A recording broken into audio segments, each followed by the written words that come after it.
Good evening, ladies and gentlemen. The mayor has called. Good evening, everyone. The mayor has called the meeting to order. Mayor Roscoe. Yes. Vice Mayor Kaplan. Here. Councilmember London. Here. Councilmember McCormick. Councilmember Moss. Here. Councilmember Sardinius. Here. Councilmember Vasquez. Here. Mr. Mayor, we do have a quorum. Please rise for the Pledge of Allegiance. Mr. Vasquez, lead us, please. Pledge allegiance to the flag of the United States of America and to the republic for which it stands, one nation, under God, indivisible, with liberty and justice for all. This evening we have an invocation from Rabbi Avremel Caroline with Chabad of Key Biscayne.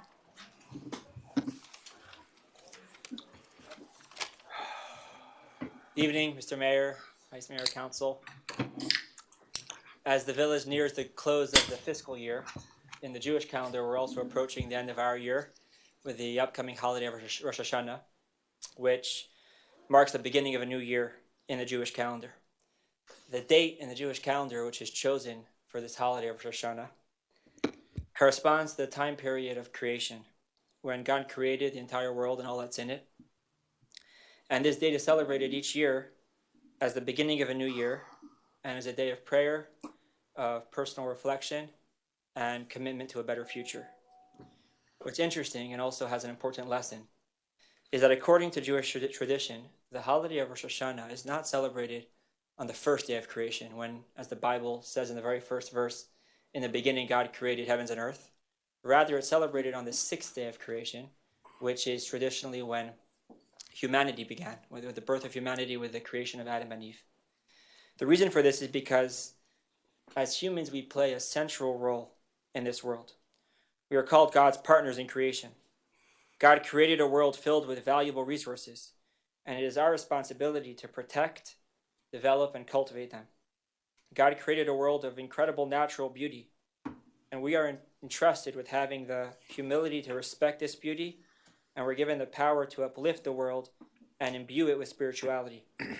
God created a world with endless potential, and it is up to us to have the dedication to nurture it and the courage to transform it, bringing its potential to actuality.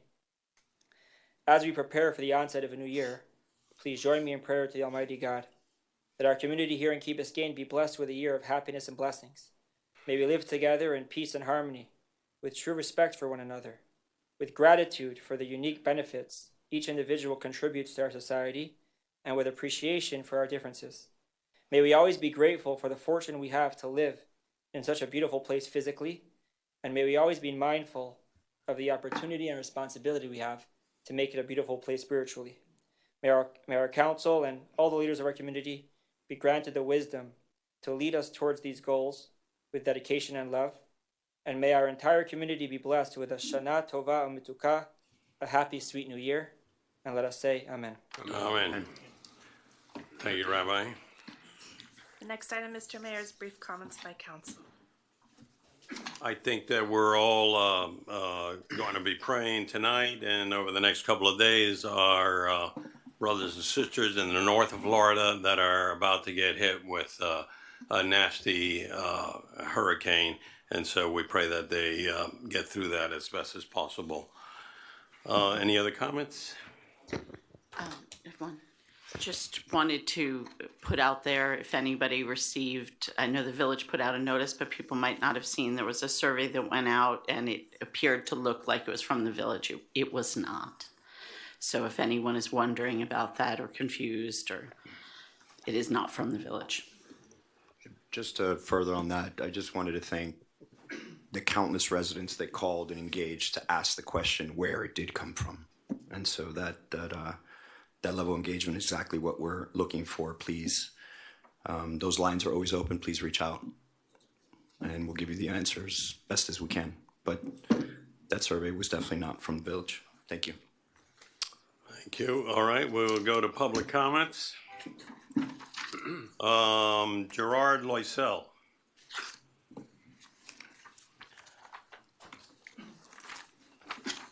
My name is Gerard Loisel. I live at 310 Ridgewood Road. I'm the director of the Marine Biology Camp, which is a marine science campground at the Village of Key Biscayne Community Center.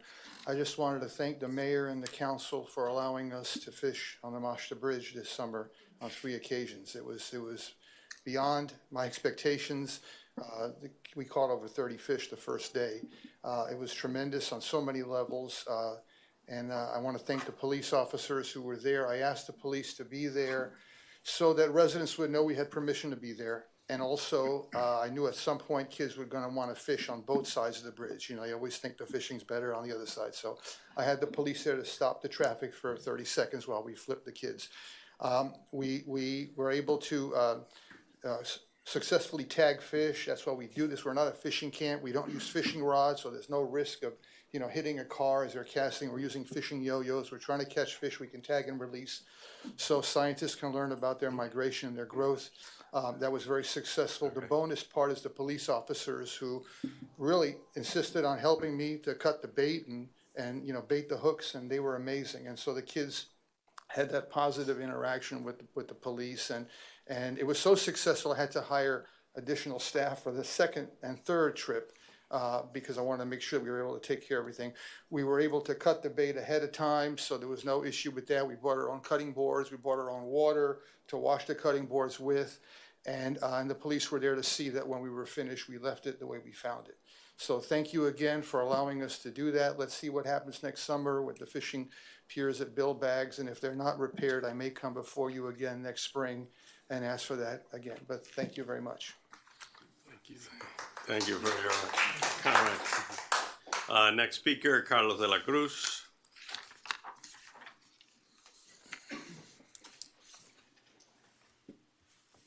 Carlos de la Cruz, 5 Harbor Point, Key Biscayne.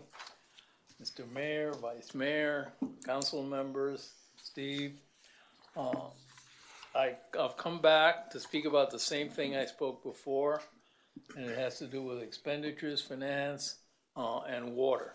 I wore a belt today that has whales on it to remind me that 70% of the earth is covered by water, and the difference between covering Key Biscayne with water is not going to be very great in terms of the 70%. So we have to be very careful that whatever we do to try to mitigate the damage of water, either from the sky or from the side, we can afford.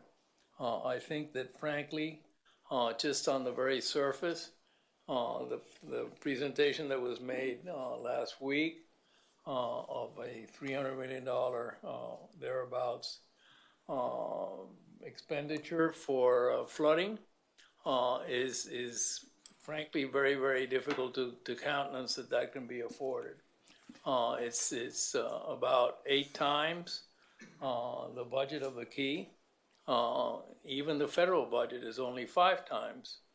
Their total debt is only 5 times their budget. Here we're going to go for 8 with one thing, which doesn't even solve our stormwater problem. I think that we have to basically rethink this and come to grips with the water problem as a holistic matter. And we've talked about this before. I think we have to include not just flooding, we have to include storm, we have to include the bridge if that's going to involve any kind of expenditure on our part. We have to include putting the electricity underground, which will involve perhaps some expenditure underground if the law isn't changed. And we have to include insurance, because if we don't get insurability for the houses here, the values will go down and the revenues will go down. And if the revenues go down, it's a spiral. So I do want you to reconsider taking any steps until you look at the whole picture. That's my only desire. And at that point, you should look at the different variables, because the study was done a week ago.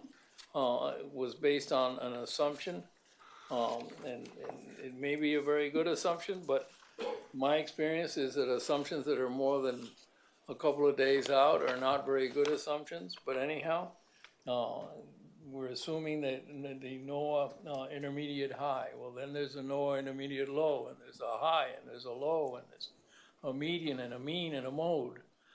So you can have all sorts of different solutions, and I think it would be nice to know how those solutions translate into money. Because in the long run, your responsibility is to be able to afford whatever it is that we do. Thank you. Thank you very much. Next speaker, Myra Lindsay.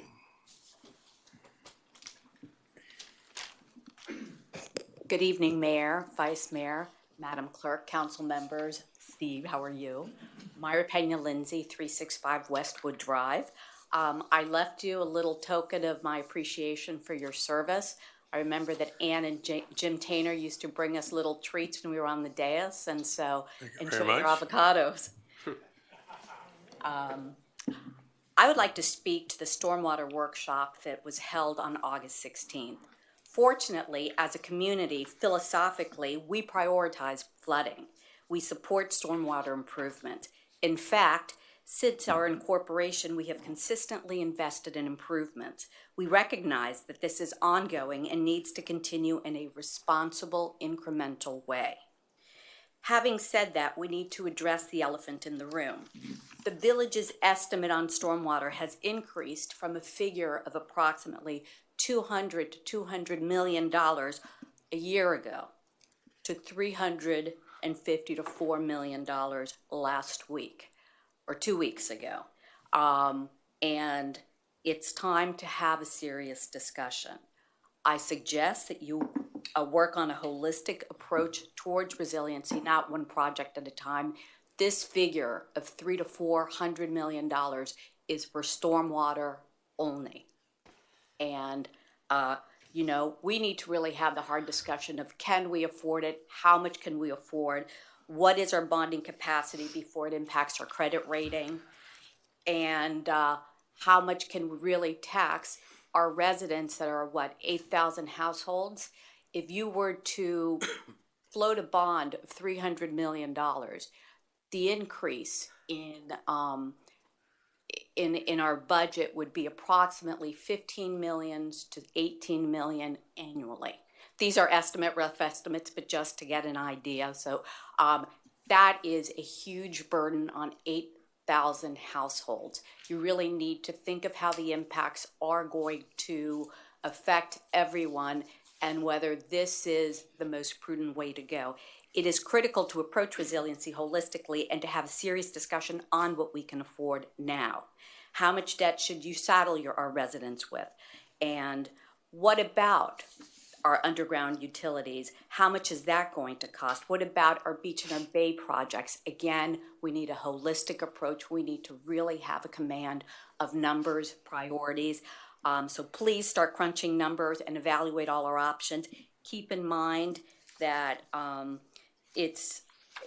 Miami-Dade has pivoted. They've gone to a more responsible, incremental approach that allows flexibility to pivot as needed. This is a long-term project. It will evolve. So please do not pigeonhole yourself into one approach and be thoughtful and be broad-minded and start working holistically. Thank you very much. Thank you for your comments. Next speaker, Jorge Castillo.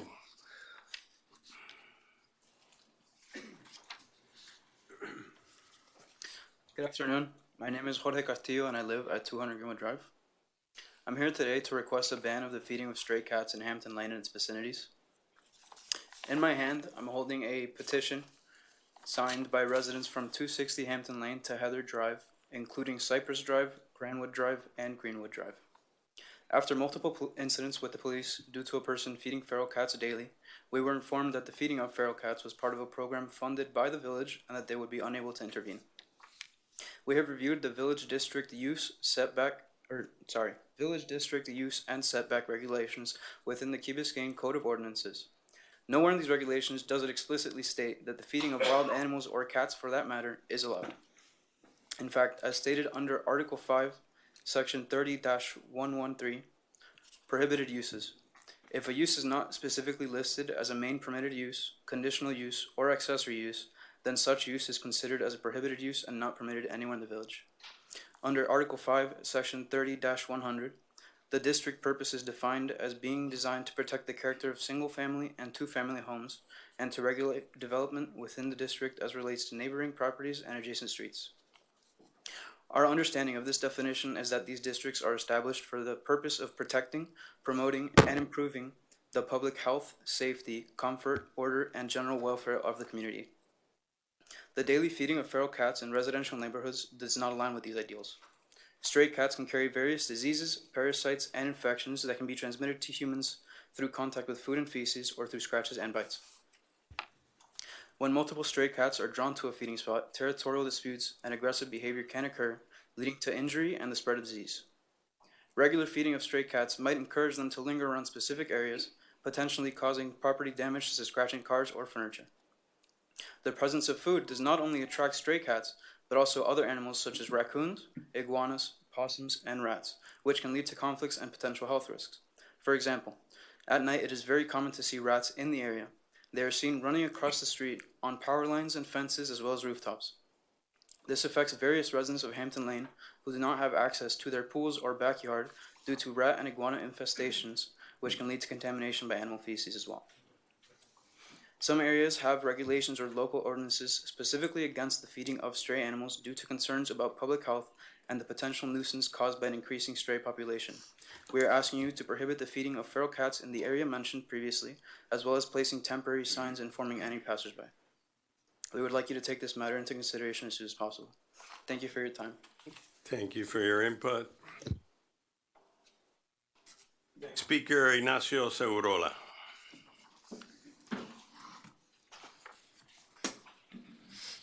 Good evening, Council. Ignacio Segurola, 881 Ocean Drive. I'm here to talk to you guys about my extreme disappointment in this year's budget process. Basically, we have gone 5 months now with no real budget. The only thing that we've had to show for ourselves are PowerPoints.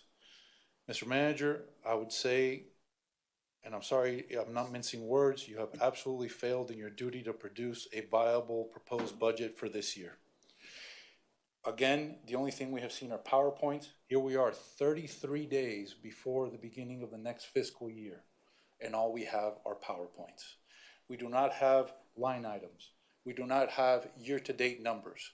We do not have previous year comparisons. We do not have percentage increases or decreases for any of the line items. These are hundreds of line items that we have gone over every year, and this is the first year that at this point we don't have any of that information. That is completely unacceptable. To the outside, we must look like a bunch of amateurs pretending to be a government. That is unacceptable for the place where I live in, and I speak as a private resident. Mr. Manager, however, the fault does not lie on you alone. The main fault lies on this council. None of you have demanded that information from the manager. We're all skating along 33 days before the beginning of the fiscal year, and there is no real information for the public or the council to consider. That is absolutely unacceptable. 33 days, the clock is ticking. We need to get our act together. And this is all based on a double percentage increase in property taxes where no one has any real idea where things are going. Why? Because we don't have information. Ladies and gentlemen, please, on behalf of the residents, get your act together, demand the information from the manager, get a real proposed budget. We have 2 budget hearings coming up. I have absolutely no idea when the proposed budget is going to come out. It's changed from last month to next week. We need the information because you are not the only ones that need to debate this. The public needs to see and needs to debate it. Thank you very much. I hope we can fix this. Good night. Hey, thank you. Next speaker, Luis Casamayor.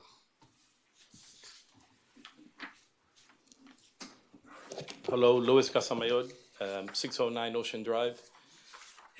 I just want to say I lived here 27 years ago, and I came back 2 years ago to see an amazing community, how much it's evolved. And I want to thank each and every one of you for everything you've done. And it reminds me of something, what can your village do for you, or what can you do for your village? And I want to say I want to offer all my support. I own a marketing agency, and I also own Tank Brewing. I've supported many of the initiatives around the community. I will continue to do that. I want you to count on me. I want to publicly state that you can count on me. Anything I do to help each and every one of you to continue to build this wonderful city. You guys have done an amazing job, and I want to thank you from the bottom of my heart. Thank you, guys. Thank you very much. Okay, that wraps up our public comments. Let's go to the agenda. Agenda approval, deferrals, additions, deletions, substitutions, withdrawals. Mayor, I'd like to add an item to our discussion on the zoning districts in Key Biscayne. Okay, you want to add B5, and it's called what? Call it zoning districts. Zoning district? Yes. What number is it? Excuse me. Number 5, B5. Could I add one too? B6, a discussion on water quality notification. B like boy.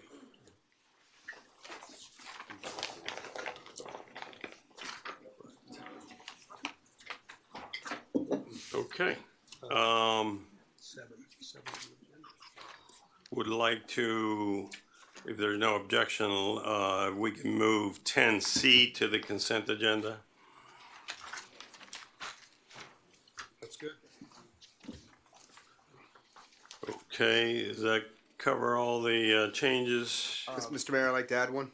Okay. We could defer 7A. 7A is deferred. Okay. And then also, Mayor, item 10A, which is the stormwater fees, to be requested to be deferred to a date certain of September 15th in this council chambers. Madam Clerk, what time is that meeting scheduled? 9 a.m. That's the 15th? Yes. Okay. Any other changes? Okay, let's move the agenda. Aye. Aye. Opposed? Motion carries. Okay. Next item is a special presentation, centenarian celebration, Mayor Roscoe. Yes, this is something that I've asked the village, the recreation department through the manager to set up, and they have.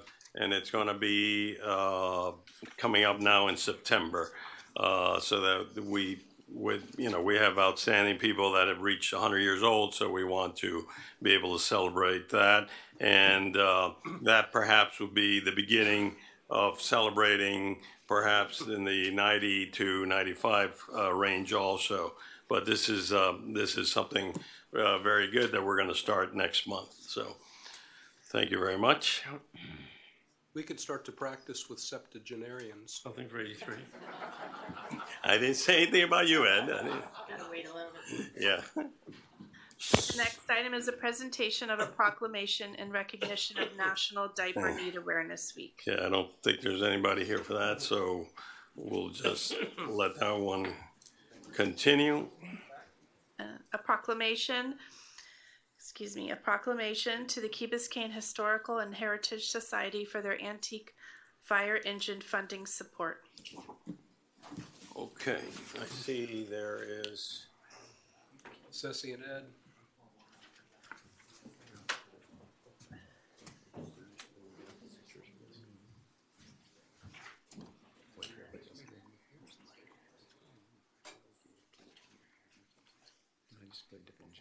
All right. Thank you for being here. Could we just say that more people wanted to be here, but with the storm, Anne had to leave, and a we're lot concerned. didn't want to drive. Totally understandable. I'm just going to read a little piece here.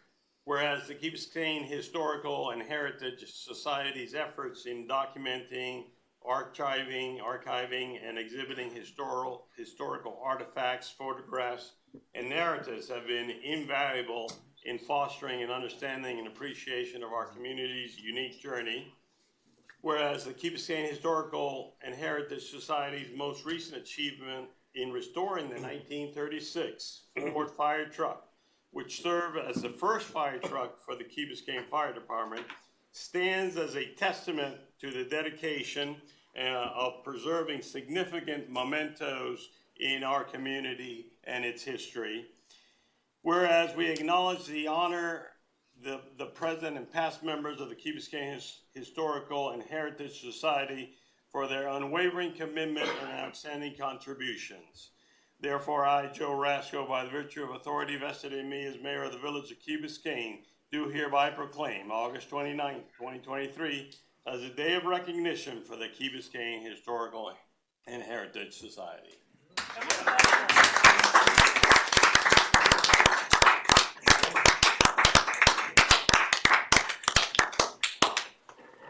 Did you do a picture? Well-deserved. Get everybody down here? Do you want to do the Bob one too? Yes. We can do that. Do you want me to do an introduction of why they're No, let me read it first. All right, so this one is along the same vein here. And we're talking about Robert Bob Bristol, a cherished and revered member of our community, and who has left an indelible mark through his dedication, passion, and unwavering commitment to preserving and promoting the rich history and cultural heritage of Key Biscayne. And whereas Mr. Bristol enduring legacy extends beyond business, as he fostered a sense of connection and camaraderie among residents, nurturing a true spirit of community and creating cherished memories at Bristol's Cameras, which became a beloved toy and camera store for generations of Key Biscayners. And where his generous donation to Key Biscayne's fire rescue has provided essential funding to enhance emergency services and acquire new equipment, contributing significantly to the safety and well-being of our residents. And whereas the village of Key Biscayne is deeply grateful for Mr. Robert Bob Bristol's outstanding contribution and his unwavering dedication to our community, history, its heritage, and well-being, I, Joe Rasco, by virtue of the authority vested in me as mayor of the village of Key Biscayne, do hereby proclaim likewise August 29, 2023 as a day of recognition for Mr. Robert Bob Bristol.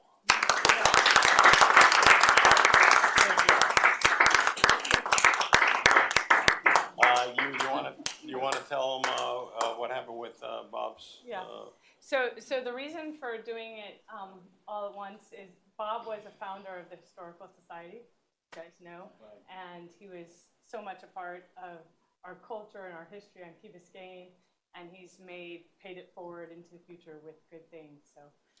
And we're glad to have Mark and Pat here to help celebrate this momentous occasion. Any words of wisdom from you? I have no words of wisdom. Do you want to say anything about Bob? I do. Dink. No, Bob's passion was Key Biscayne, and he really did devote a lot of his time to the parade committee, to everything. Yeah, to all that. The fire department. Yeah. Well, the fire department helped him too, but. and making so much of that collection.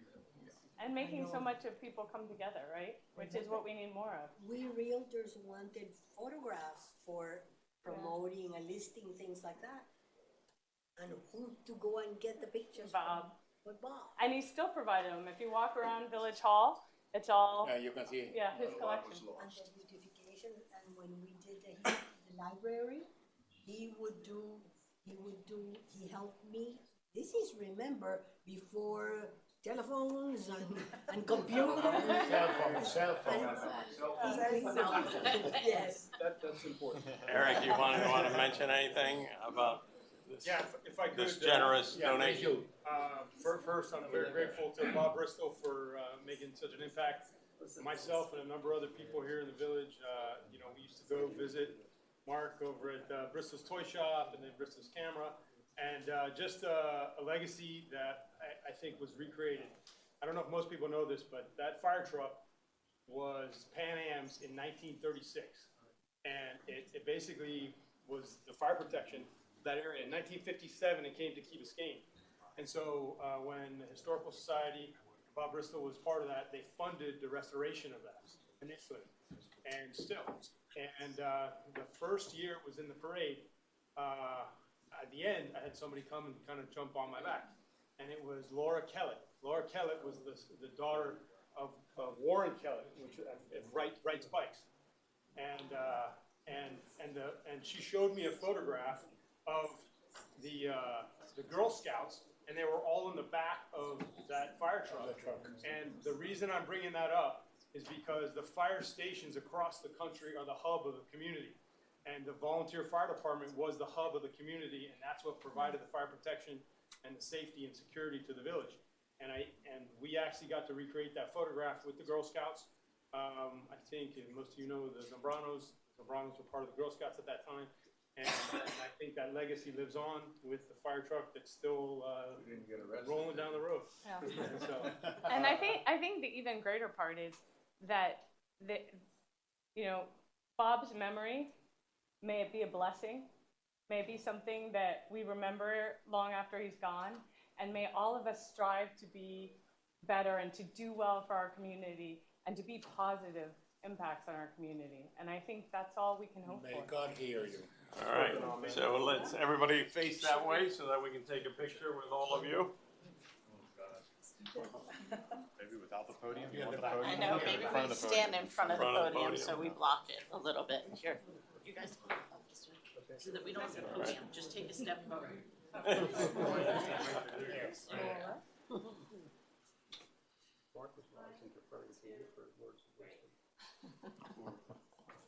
Okay, great. All right. Thank you so much. Thank you. You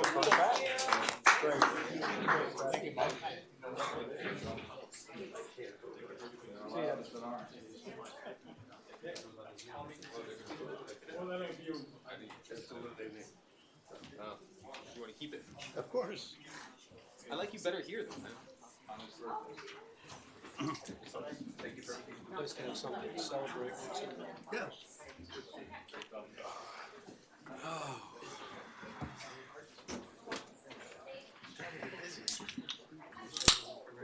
The next item.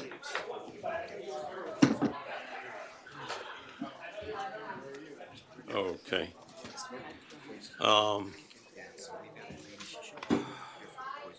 Okay. You want to do something on overdose? So we want to do this after Jim. Because there's nobody here.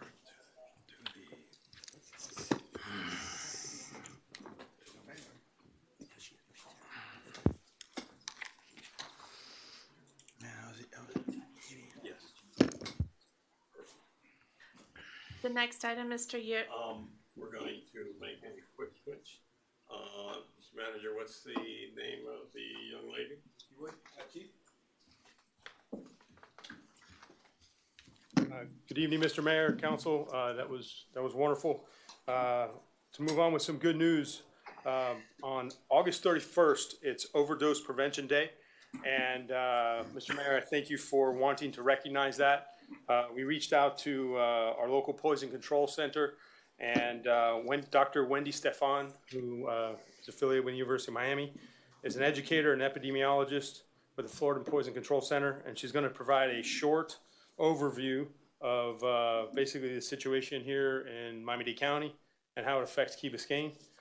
She's for the last 17 years, she's promoted the use of poison control. She's completed her PhD in epidemiology here at University of Miami.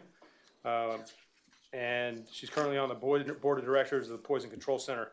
And just on a very personal note, I'll tell you that Key Biscayne Fire Rescue frequently uses poison control. When we go on calls and we don't have an answer to what a pill may be or what someone may have ingested, poison control is someone I have personally been on the phone with on many emergencies to get their help and to get the antidote. So without further ado, and I'll pass out a PowerPoint for each of you, I'm going to ask Dr. Stefan to join me. Thank you, Doctor. And I'm going to ask Mike to help me up here. While you're doing that, just to let everybody know, with the storm, knocked out the air conditioning, and we're trying to get it fixed, but that's why it feels so warm in here today, okay? It's not too bad. Thank you. Like it. I'm always cold.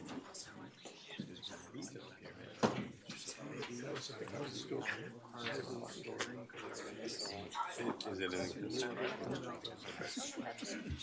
Yeah.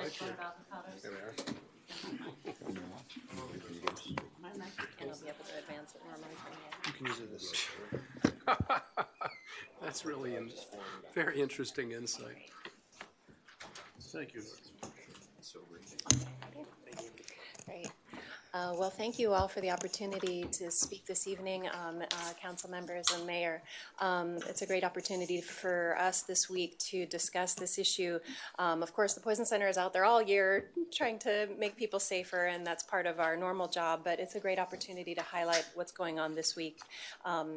So first of all, I'm going to start with this extremely busy chart, really just to show you one thing. This is from 2020, and it shows what people have died from injury in the United States by age.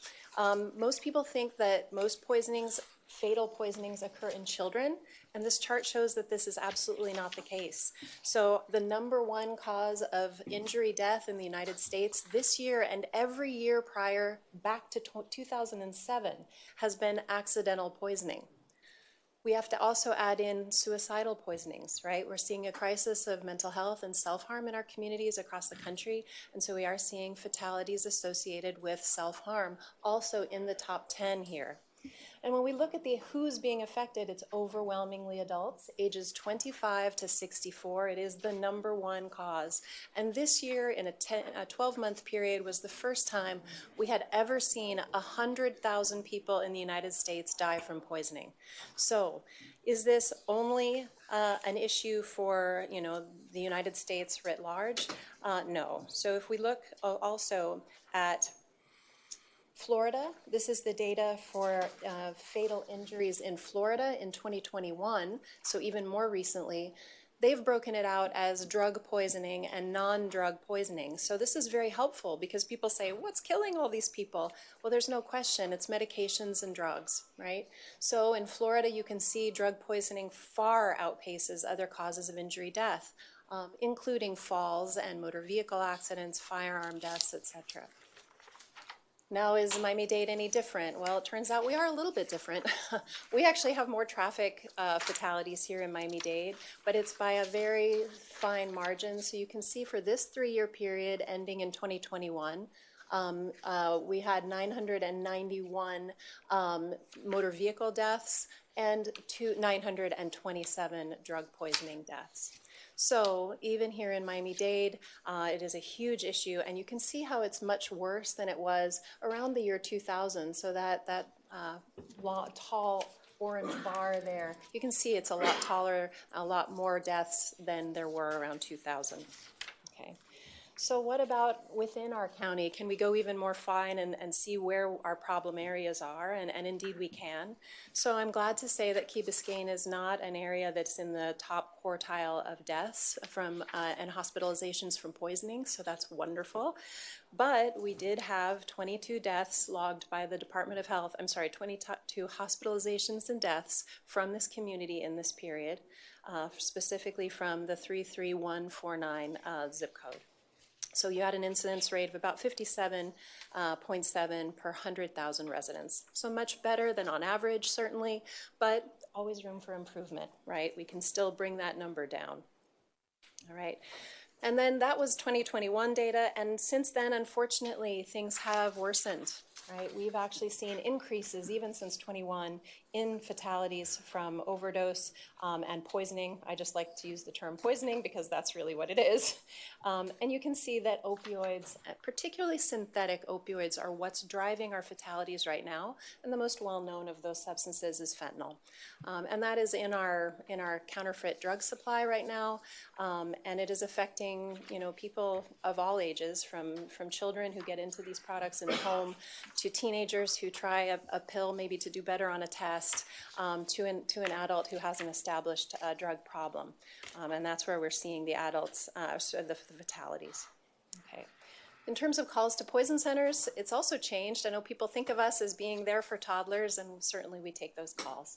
But our number one class of substances that we hear about these days is medicines for pain, right? So 11.2% of our calls now are about pain medicines. All right, and you also see antidepressants there and antipsychotics and sedative hypnotic drugs also in the top 5. So we're doing a lot of work with medicine safety now because our goal is to save lives. And if we want to save lives, we got to go where the serious poisonings are. And that's with people who are taking a lot of medication and or illicit substances. Okay, so that's really where the rubber meets the road here in terms of how we're going to prevent overdoses. And the way to do that really is through drug disposal, certainly is one thing. We want to get rid of old medications that people don't need, and so they don't end up inadvertently, being sold on the street. We know that when homes are broken into these days, one of the things people are looking for is prescription medications, right? Because they're very valuable. Okay, so just the poison helpline, it was very nice of the chief to acknowledge the work that our doctors do every day, but the community also can benefit from us. We don't have to wait until there's a crisis and fire rescue is involved. We take calls from the public. Actually, 80% of our calls are just people at home where something weird has happened. Somebody double dosed their medicine or gave one child the siblings medicine, and we're there to handle all of those calls 24 hours, 7 days a week. Okay, the services are fast, free, and confidential. All right, so please, we're happy to help if there are opportunities to share information about poison prevention in the schools or through the community. We'd love to be part of that. We will continue to support your fire rescue program in terms of treating the most serious cases. And we are available. We have a wonderful website, and of course, we're on social media. So thank you so much. I appreciate the opportunity. Doctor, thank you very much for I coming. had a quick question, if I Yes, may. that's Thank you good. very much for a very informative presentation. And some of these curves are really sad Really. to see how we've escalated since 2015 and seeing the dependency growing. You mentioned controlling the substances before their discharge, I guess, right? Some form of a control. Are there any other initiatives that you can think of that we could think of here as a? Well, certainly drug disposal for medications Drug that are out in the disposal. community. That's really something that, we're seeing better take-back programs through Walgreens and CVS. They are now making that easier to do, and that was part of the opioid settlement, actually, that they weren't just pumping the stuff out into the community, they're also providing for people to get rid of it so it wasn't just building up in our homes. Certainly things that control demand. So programs in the schools that get ahead of substance abuse, right? And we know that there are evidence-based programs that can be implemented in the community level and in the schools to sort of make sure, for instance, that kids have adequate access to mental health services, right? Because we know when you ask people, why did you start using? Adults tend to think peer pressure, like to be cool, to have fun. That's not what kids say. That's not what people say. They said, I was struggling. I didn't have anybody to talk to. I was trying to anesthetize myself, right? So if we acknowledge that, maybe we can get ahead of that with services, with guidance. There are wonderful programs that are available, and I'd be happy to share links and community resources on that front. So those are the two that I'm aware of that we could implement. Wonderful. Thank you so much. You're welcome. Okay, Well, thank you Doctor, so thank you very much for providing this valuable input for our community. We appreciate your coming out tonight. Next item is Do- presentation fiscal year 23 legislative updates from lobbyist Jim Davenport with Thorn Run Partners. Can we skip that one, or are you ready to go? Okay.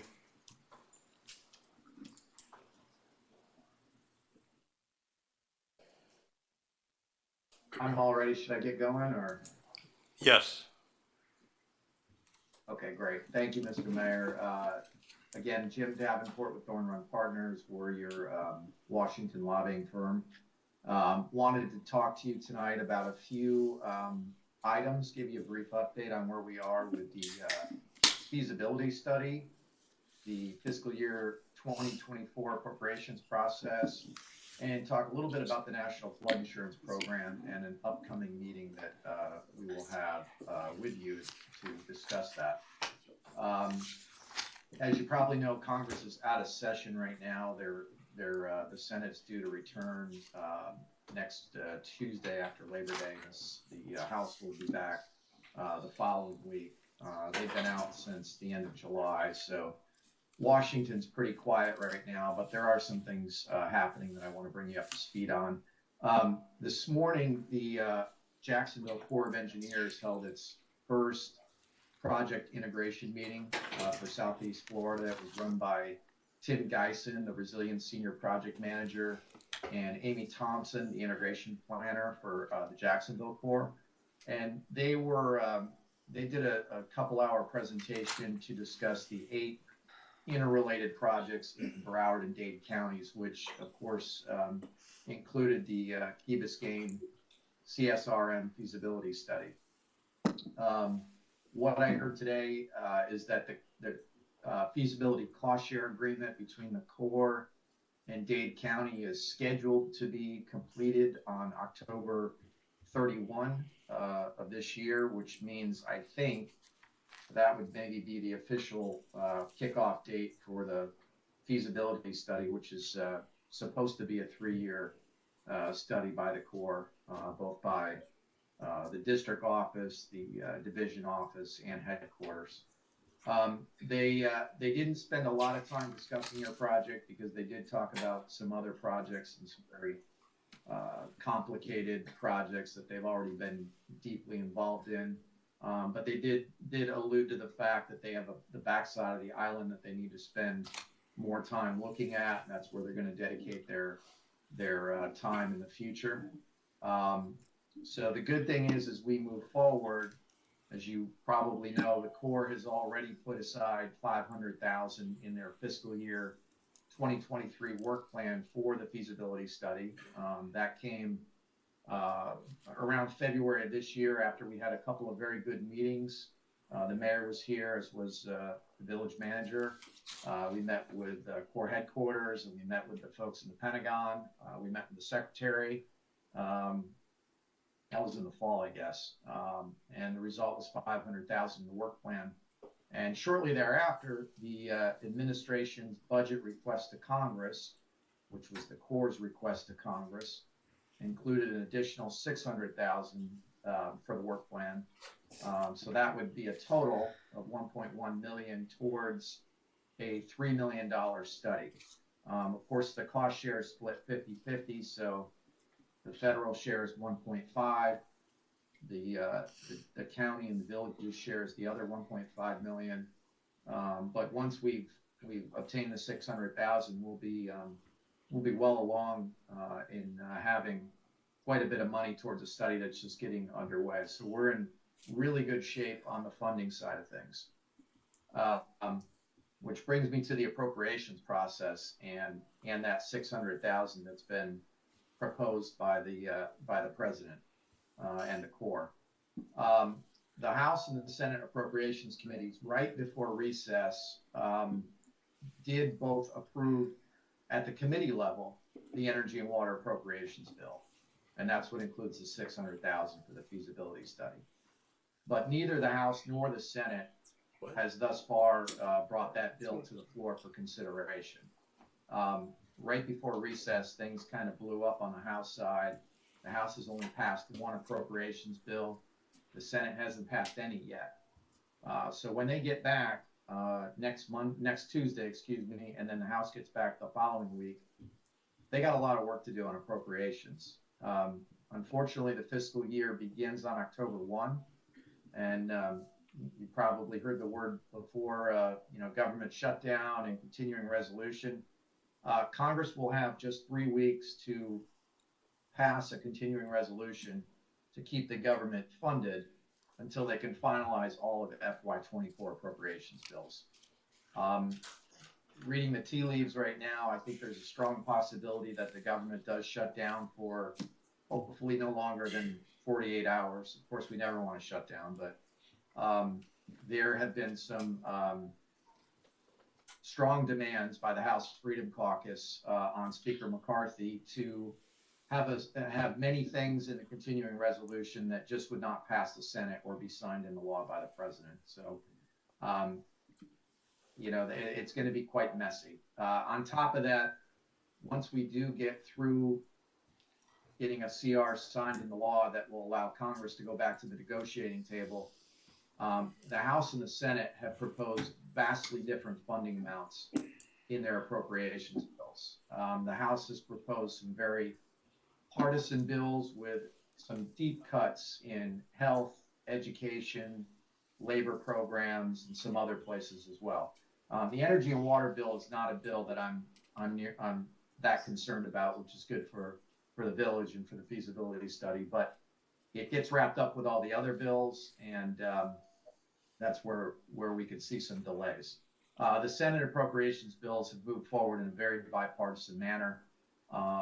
They brought forward their bills at the spending levels agreed to during the debt ceiling negotiations. So I guess what I'm trying to say on appropriations, things are going to get worse probably over the next few weeks until they get better. I will keep you apprised of what's happening on that. And the last item I wanted to mention, the village has been interested in having a meeting with FEMA to discuss the National Flood Insurance Program, which we're in the process of scheduling. FEMA Region 4, we went back and forth with some dates for a while, but it looks like we're going to be on track for September 20th. The purpose of the meeting is to learn a little bit about FEMA's implementation of the Risk Rating 2.0 program. Risk Rating 2.0 was set in place by Congress to more accurately reflect flood risk and ensure that the NFIP program is solved. As a result of that, the coastal communities will be seeing substantial increases in their flood insurance premiums, while other parts of the country will see a leveling and in some cases a decrease. We have received information from FEMA that there will be some substantial increases to somewhere over the neighborhood of 600 properties in Key Biscayne. So we want to learn a little bit more about that, talk to FEMA. So I will be sending you a calendar invite probably this week, and we'll move forward with that meeting. So having said that, covered those three items, I'm happy to answer any questions you have. Thank you, Mr. Davenport. Any questions? Does that mean we're getting 600,000 towards our 750 contribution to the Back Bay study? So the total amount that the federal government can put forward for your study, is 1.5 million. You've already received 500. So if you get another 600, you're at 1.1 with a remaining balance of 400,000 on the federal share. Does that make sense? We put $500,000 in our previous budget. Now the 600,000 you're mentioning, is that we're going to get that $600,000? No, what that is the Corps' portion of it. That is the federal government portion of it. Nothing to do with us. Okay. Well, it's the other half. It's the other half. We have half. They have half. We're still going to have to pay how much? 750. 750, correct. Okay. That's what I thought. Thank you. The other room. You mentioned about the FEMA. You mentioned 600 homes. Are these the 600 homes that are the old homes that we call them the Mackle houses? 600 properties. I have no information on the homes. We're going to meet with them and get information about how it's going to get impacted. Yeah, NFIP is going to give us that information when we meet with them. Okay, thank you. Okay, thank you, Jim. Appreciate it. The next item, Mr. Thank you all. My apologies. The next item, Mr. Mayor, is the consent agenda. Move. Second. Yeah. All those in favor of approving the consent agenda, say aye. Aye. Opposed? Motion carries. All right, that brings us to 9A, the ordinance. Is that right? Yep. Ordinance on first reading. Ordinance of Village of Key Biscayne, Florida, creating Article 8 of Chapter 2 of the Village Code of Ordinances, establishing supplemental open meeting procedures, providing for severability, providing for codification, providing for conflicts, and providing for an effective date. Move. Second. Moved and seconded. Ms. McCormick, you want to lead it off for us? I'd love to. So, as you might remember, in the last election, there was a charter amendment that required, that the people passed, that required each council, when it forms, to have an ordinance that regulates how we handle what we call sunshine meetings above and beyond what is already required from the state of Florida.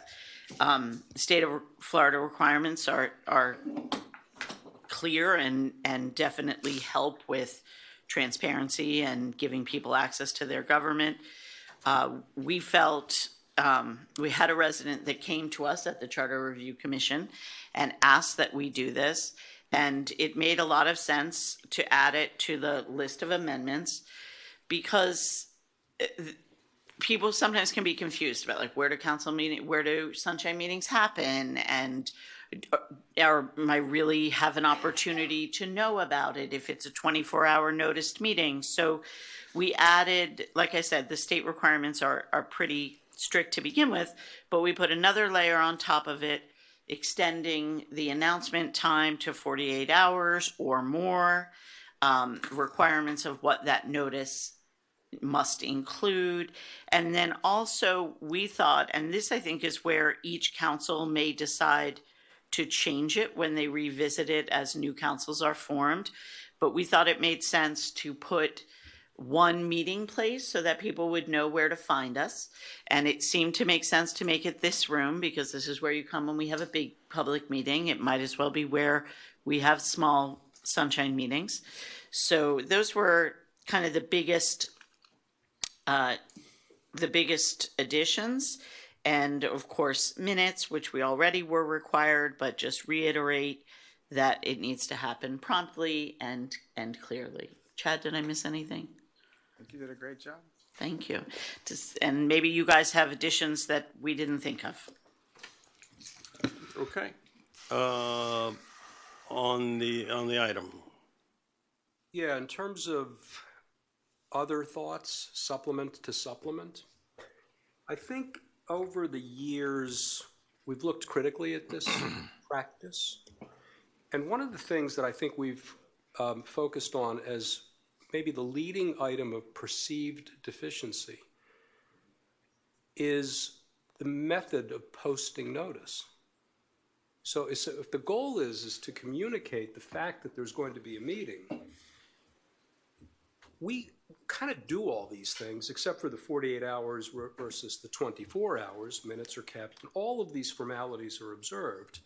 But we've noted that publishing on a piece of paper in a glass enclosed case outside of Village Hall isn't really an effective way to provide notice. So I'd maybe urge us to think about how we might do that more fulsomely for second reading. Yes. First, the ordinance is broad. It says notice. And I want to bring up another point. One of the other charter amendments that passed in the last election also required, as a courtesy notice, the clerk provide through electronic means the notice of any meetings. Right. So we could further elaborate that this notice be posted, downstairs as well as in the website. I mean, there's nothing wrong with that. We have looked at trying to move away. I mean, this is kind of moving away from the question, but I just want to let you guys what we've been thinking about from the posted notice downstairs, because for what the vice mayor is saying, it's not that many people go there. However, the attorney general still, in their advice, says that you should have notice prominently posted at the city facility and the website. So we're not there yet as a state, but we're happy to, be a little more specific on the notice. That's the will of the council. But I just wanted to point those points out. I wonder, Chad, if it makes sense to just put a little note like as required already in the other amendment, just to sort of circle back so that because I think one of the things that's really going to be helpful about this going forward is that every time a new council is formed, they're going to come together in a public meeting, talk about their procedures, and the conversation happening in the public with people watching, I think really helps lend some peace of mind to the fact that people have access to their government and that things aren't happening, hidden behind closed doors. Yeah, we can cross-reference section 7.08 of the charter, which requires the courtesy electronic public notice. It's a courtesy, but at least it also is showing and putting an obligation, reiterating the obligation for the clerk to do that. If that would be something I think the that council would help. like. Okay, so for the next reading of this, can we have that included? Sure. Okay, is formal consent. This is an ordinance. Let me open it for public hearing. Public hearing is now open on this ordinance before you. Seeing no one come forward, public hearing is now closed. Any further discussion on the item? Madam Clerk, a roll call. Councilmember McCormick? Yes. Councilmember Moss? Yes. Councilmember Sardinius? Yes. Councilmember Vasquez? Yes. Mayor Roscoe? Yes. Vice Mayor Kaplan? Yes. Councilmember London? Yes. The ordinance is approved on first reading. Joe, The next item, excuse me. On the consent agenda, there's one item I want to pull. Got done so quick I didn't pull it, and that is 8D. If you don't mind going back to that. No problem. I'll go back. Let's finish what we got. No.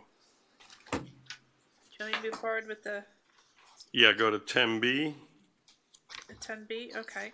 A resolution of the Village Council of the Village of Key Biscayne, Florida, revising the schedule of fees for use of the village's community center and providing for an effective date. Move. Second. Thank you. Been moved and second. Mr. Hoffberth, can you give us a overview of what we're trying to accomplish? Quick overview, we were prepared to bring this before you before the pandemic began. Obviously, we put it on hold as we closed the community center, reopened the community center, and got its operation back up and running.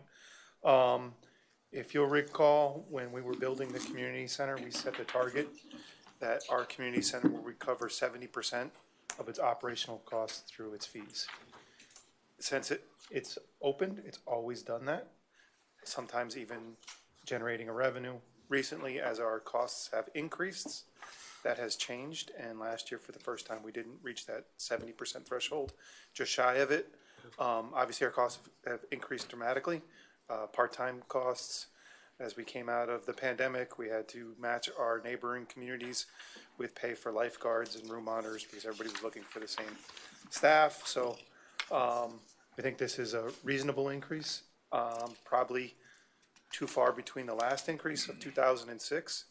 We envision them happening on a more frequent basis going forward, so we don't find ourselves in a similar position. Obviously, nobody expected the pandemic to delay us, but so we're here before you. We think this is a fine fiscal approach to supporting the community center and having it less reliant on our budget. I have two questions. Yes. Oh. All right. So one is one that we spoke about today. I just want to make sure on the record that the clarification that any additional kids, additional to the family of 4, you told me is going to be $65 annual. Yes. For each child above the 4. Okay. And the second question I have is on couples and family members. I see that jumps significantly, much more, 34%, 31%, where most everybody else is around that 14, 15%. And families, I think things get very expensive when you have many kids and you're trying to go through all of that. So I'm just wondering, why did you get that? How did you get to that 34% increase on families of 4?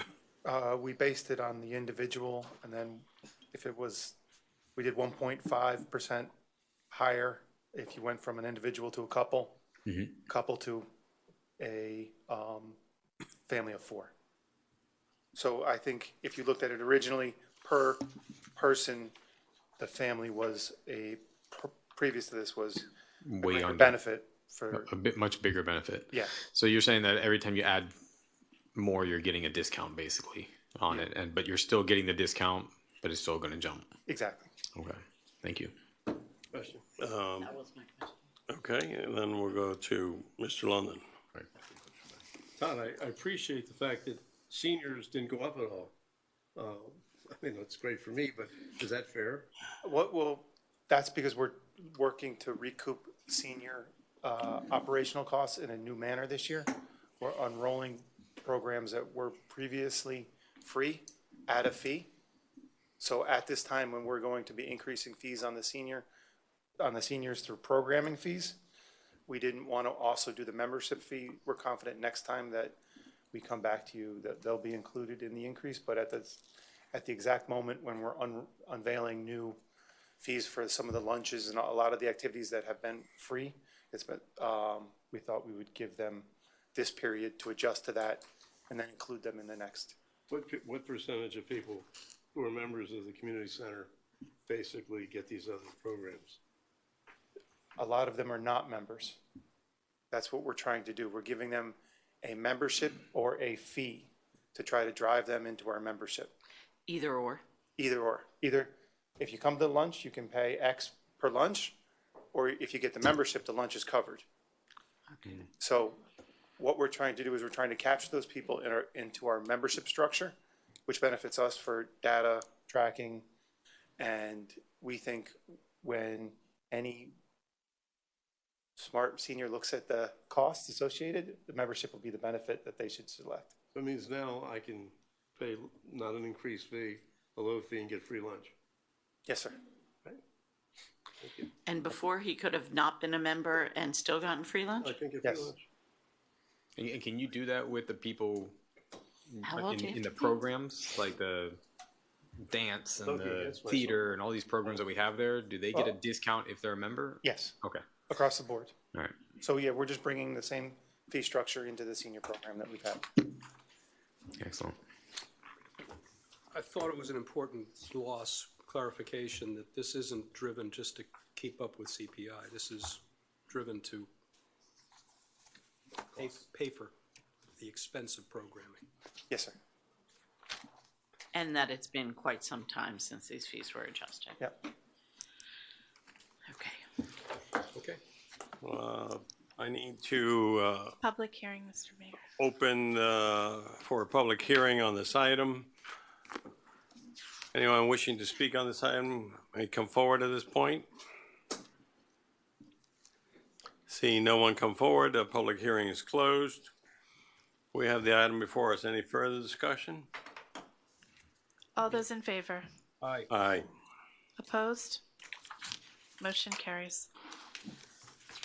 The next item, Mr. Mayor, is a resolution of the Village Council of the Village of Key Biscayne, Florida, accepting a Florida Department of Transportation, FDOT, Public Transit Service Development Program grant in an amount of $166,679 to expand the village's on-demand transit service and approving an agreement related to the same, providing for authorization and providing for an effective date. Move. Second. Thank you. Can you go ahead and read in 10E also, since these two go together? A resolution of the Village Council of the Village of Key Biscayne, Florida, approving a First Amendment to the Professional Services Agreement with Be Free LLC, doing business as Freebie, to provide 3 additional on-demand transit vehicles in an amount not to exceed $304,623 annually, providing for authorization and providing for an effective date. Move. Second. Thank you. Okay, we have 10D, 10E, which complement each other. Mr. Mimi, you want to set this up for us? Sure. So this is a grant that we applied for, well, probably about a year and a half ago. It's a grant that we can apply for up to 3 years. This is for the first year, even though we're well on past sort of the July timeframe that we thought we'd be getting the grant agreement. We've already applied for the second year of the 3 years. That was in May. We should be finding out in the next few months as to whether or not we get that one as well. This is, again, to just add freebie vehicles to try and meet the demand that's been growing steadily month on month. And We'll get support from the DOT for 3 years. It's matched by CITT funds. At the point that we reach the 3-year mark, there's a determination that needs to be made on our part as to whether or not we keep those vehicles on because they've been positive relative to demand and lowering wait times or not. But the funding from DOT will end after 3 years, the funding support. So this is just for the first year. Okay, questions on the item before us? It is demonstrable that demand is increased, use is increased. Yeah, it steadily has. I mean, right now it's hovering around 7,500 to 8,000 rides a month, and we're trying to get to 10,000 rides a month. Most of the rides, most of the pickups are within 10 minutes. I'd say probably 70% are within 10 minutes. But then there's that 30% where it's longer, 10 to 20, sometimes 30 minutes. And so we're trying to close that gap and at the same time meet demand. Mr. Vasquez? Thank you, Mr. Mayor. For my own edification, does this have an operations budget to it? I mean, within the operation of the freebie, who handles the Well, day-to-day? operationally, Freebie takes care of everything. Okay. And all the funds that are utilized to support the Freebie come from CITT, which is the half-penny sales tax. So, yeah, half-penny sales tax. So it's just for the purchase. Excuse me? Hold on, I'm sorry. Mr. Vasquez still has the floor. I think he did. No, I think you answered it. I'm sorry. All right. I thought he was done. I'm sorry. Go ahead. Just wanna- You want to complete his Do they reimburse point? our electric? Is the electric reimbursed? The electrical, I think in the new contract is. Yes. Do you know? It's either refunded or it's calculated in the reduction of the rate. Right. But we did calculate it in. Thank you. Mr. McCormick? Just a suggestion for Freebie, since you talked to them, and this might be that I'm just getting old and technology is getting harder for me, but I've noticed that when I order a Freebie, sometimes you wait a little while for the driver to be able to pick up your request. And so you look the other way or go to a different app or whatever, and then before I know it, I have like, your request has been canceled because you didn't respond. That maybe if there was a little more time added, Okay. it happened to me twice the same day the other day. I can certainly let them know Thank about you. that. Just They'll tag your name. So sure. that, That's why so that you get instantaneous. So bottom line, Mr. Mayor, is we're going to go from 5 to 8 vehicles. And our goal is to increase, obviously that's a 60% increase in the vehicles. We'd like to get to 75 increase in ridership. We're either going to go for an increase in ridership or equally important as we're finding is also reducing the wait time. So the numbers will show us, we'll figure that out. We'll do an analysis and give it 6 months. We'll come back and give them an update. Sure. And just to summarize, the FDOT grant is then matched by the CITT money, so this is not coming out of our general fund. Correct. No. Okay. Any further discussion on the items before us? The other item is just the modification of the freebie agreement to pair up with some criteria in the FDOT grant agreement. Amending Freebie's current contract to yeah. include the new writing. The new vehicles. We also made a provision in the agreement to make sure that if the grant money trailed off, that the village could pull back on the amount of vehicles that we had. Great. So we weren't locked in. Mr. Vasquez, you good? Yeah. Okay. On the two resolutions, all those in favor? Aye. Opposed? Motion Okay. carries. Let's go back to 8, what was it? 8D. 8D. Should we, you want to make a reconsideration of that item, or Councilmember London? or you just wanna Mr. London discuss makes a reconsideration of the item. Is there a second? Second. Second, okay, All those in discussion. favor? Aye. Aye. Opposed? Motion carries. The next item is a... No. We're on the discussion. We're on discussion of 8D. Yeah. I thought we were, We just lifted it off. I have We to- took it off consent. They had approved I the do- consent, and then I know you had the made a motion to reconsideration. reconsider. I took the vote for the reconsideration, and now I was going to read the resolution. too. Okay, well, it's before us. We understand. All right, Ed? But basically, the resolution says that if you're not here, like you're in Ecuador or I'm somewhere else, we can't participate by Zoom.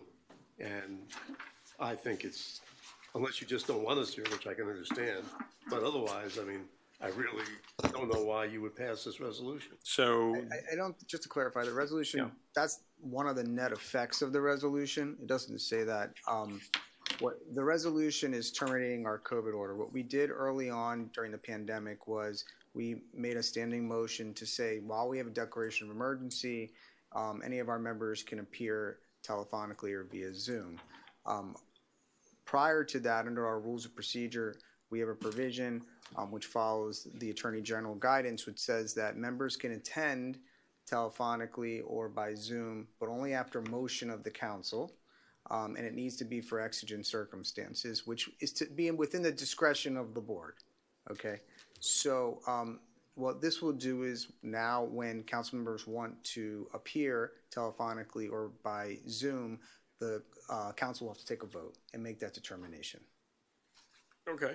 So, And if, Instead of automatic. instead of it being automatic, which was something that we effectively were waiving our rules during COVID because of the obvious circumstance to have a motion every single time, and it just. Where does that vote take place? In the moment? It takes place at the beginning of the council meeting, yes. So preparation for the Zoom call has to happen regardless of what the vote is? To be prepared? You mean as far as the staff Yeah. preparing?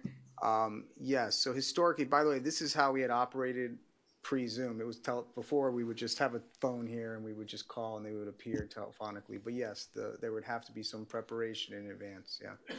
I'm sorry. Yeah. Yes, I have a question, if I may. I think, these events sometimes bring good things and sometimes bring bad things. And I guess you could talk about remote as being kind of in my opinion, it's something that. Thank you. My opinion is something that provides flexibility as well as the opportunity in the event that a, council member cannot attend, at least the public has the opportunity for the council member to be there to represent the public.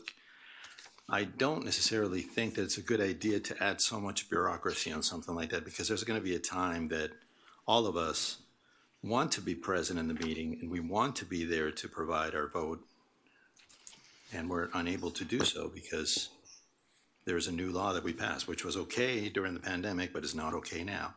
So my suggestion is rather than adding more bureaucracy to it, why don't we just accept that it's a wonderful tool, in my opinion, that provides an opportunity for the public, for the representative to be there.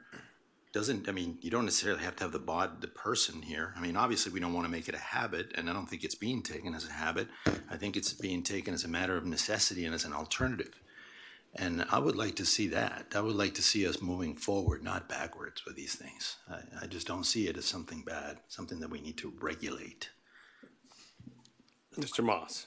Well, I can say, obviously it's better to have people here. We love having, see Ed sitting there instead of on the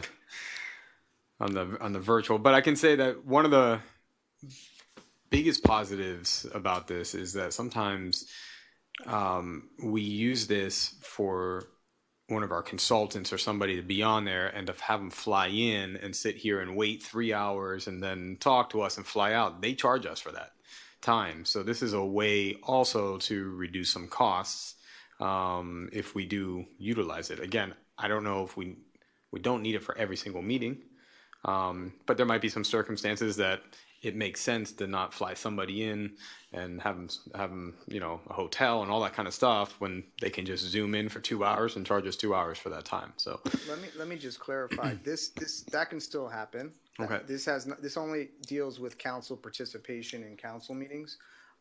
Also, any workshops can still be attended via Zoom. And then I also want to just reiterate, there is a procedure under our rules to allow council members to still appear in this fashion. It would just take a vote of the council to determine whether there is the exigent circumstances that arise. Yeah, Mr. Attorney, this is also, what's the requirement under state law? So the Attorney General has opined that this is the procedure to follow, that members can appear remotely upon a determination by the board in their discretion that there's exigent circumstances that arise. And that's the guidance that has been in place pre-pandemic, and what, people follow. Now, I've said it before, the Attorney General is a lawyer. Her opinion is persuasive, but it is given her due weight. So just, so everybody's clear. Talk about all the other things that are included in here. It's not just this. Right. So the intent of this, when the administration was to bring this forward, was that the federal government had terminated their declaration, the county had terminated theirs, and the state had done that previously. So the administration said, well, it may be the right time to terminate it in Key Biscayne. Now, this particular resolution takes effect September 30th. So I want to be sure everyone understands that too. The effective date that's in your packet provides for September 30th. And that's really the genesis of it, was to bring the declaration state of emergency to a close. I think we're talking about, I'm sorry. Allison, and then go over here. My thoughts on this specific issue of remote council meeting participation. I think that, we've heard what the Attorney General says. We know what's in our rules prior to the state of emergency. And having served on council before, there were times where someone was traveling, we called it an emergency meeting, or someone was sick and they participated by telephone. Clearly, one of the things that has made it much better is Zoom. It's way better to see them than just this like Oz behind the curtain was really difficult. But I think it's also important to remember that we have an obligation to be here whenever possible, and that part of it is the ability for the public to be able to come and to see their government face to face and to interact with them. And I think we all take that seriously. And I think that if we are, for me personally, if we're going to be going back to needing to approve it in a meeting, at the start of the meeting, for me, what would regulate my approval would be, did I feel like it was being abused? I feel like if somebody has a legitimate reason, they really cannot be here and they are able to get on the Zoom and fully participate, that is fine with me. But I do feel that I need to share that my personal opinion is that whenever possible, we have the calendar a year in advance. We should all, myself included, because there are meetings that I miss, that we should all try our best to be here and just to be reasonable about it. I think we may be, I'm sorry, did I? I want to agree. Like, I can, was pointing at me. I can, you pointing at me or no? Yes. Okay. Just want to make sure. I agree. If what our attorney's saying is correct, that we can make the decision on the day, I'm totally fine with just approving this. I don't think it diminishes anything. I think that, Ed, if you're out of town that day, for me, that's a circumstance. And I agree with Allison that this is really there for someone abusing it. Like somebody who doesn't show up to any meetings and the whole year they're on Zoom. Come on. Right. All right. Now we're going to stop approving that after a while. So I'm totally fine with it. It still allows people who are out of town to call in. I've never seen us disapprove that before. So I'm totally fine with passing this. Mr. Vasquez. Yes, thank you. Unfortunately, I think of unintended consequences, and my only concern on that is I think we're talking about two different things here. One's stopping something as it relates to a former mandate that was done because of COVID, and the other thing is using teams to, in case a council member is absent. My concern on that is that it may be taking in a future council, certainly not this council, because I know we work together. And I know we all want our opinion, we work together. My concern is that we are doing unintended consequences for another council or for somebody, and it may be a situation where it may not be applied with the utmost, concern for the council member. So I think I would consider caution on this one, because we do want, again, it's not a question, it's important that we're here present It's important that we show our face to the public. That's perfectly understood. I don't believe people are just every month there on Zoom. It's being used, in my opinion, moderately after the pandemic. And I just think that we just need to be cautious because I think in the future this may be used differently. Okay. So I just, Mr. London. You say administration brought this forward. Why'd you do this, Steve? Why do you think this is necessary? Thank you for asking, council member. So, as you know, COVID is pretty much passed as an emergency. The federal government has stopped their emergency order, the state has passed their emergency order, and the county has passed their emergency order. We've cleared our books to make sure that we have no outstanding claims for any work or any purchases that we made during the emergency, and that's why I decided to make the order. So other than clear the books, is there any reason to do it? But we're no longer under a state of emergency. Is there any reason to do it? Is anything that we're doing now affecting you if this thing doesn't pass? Doesn't it give? No, but we're no longer under a state of emergency, and I don't think we should abuse a state of an emergency. Okay, but again, this is not aimed at this situation, right? Of course it is.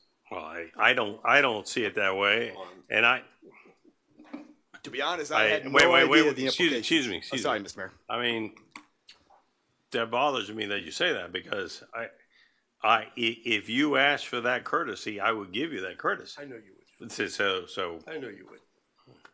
I'm not referring to you. Okay. Yes, sir. No, of course not. Timing, I wish the epidemiologist was here. The anecdotal feedback from the physician class is that there's a spike in infections. I don't know where this is going, but there's a lot of illness, I believe. Flu too. Does anybody else perceive that? Yes. Read about it. yeah, if I may, there seems to be a lot of pieces moving in this discussion. I mean, obviously we have, I respect Steve's position and the fact that, we have to put an end, and we cannot use a federal emergency. I don't think it's right to do that. I think we can put an end to that, and I think we can have a discussion about having meetings remotely.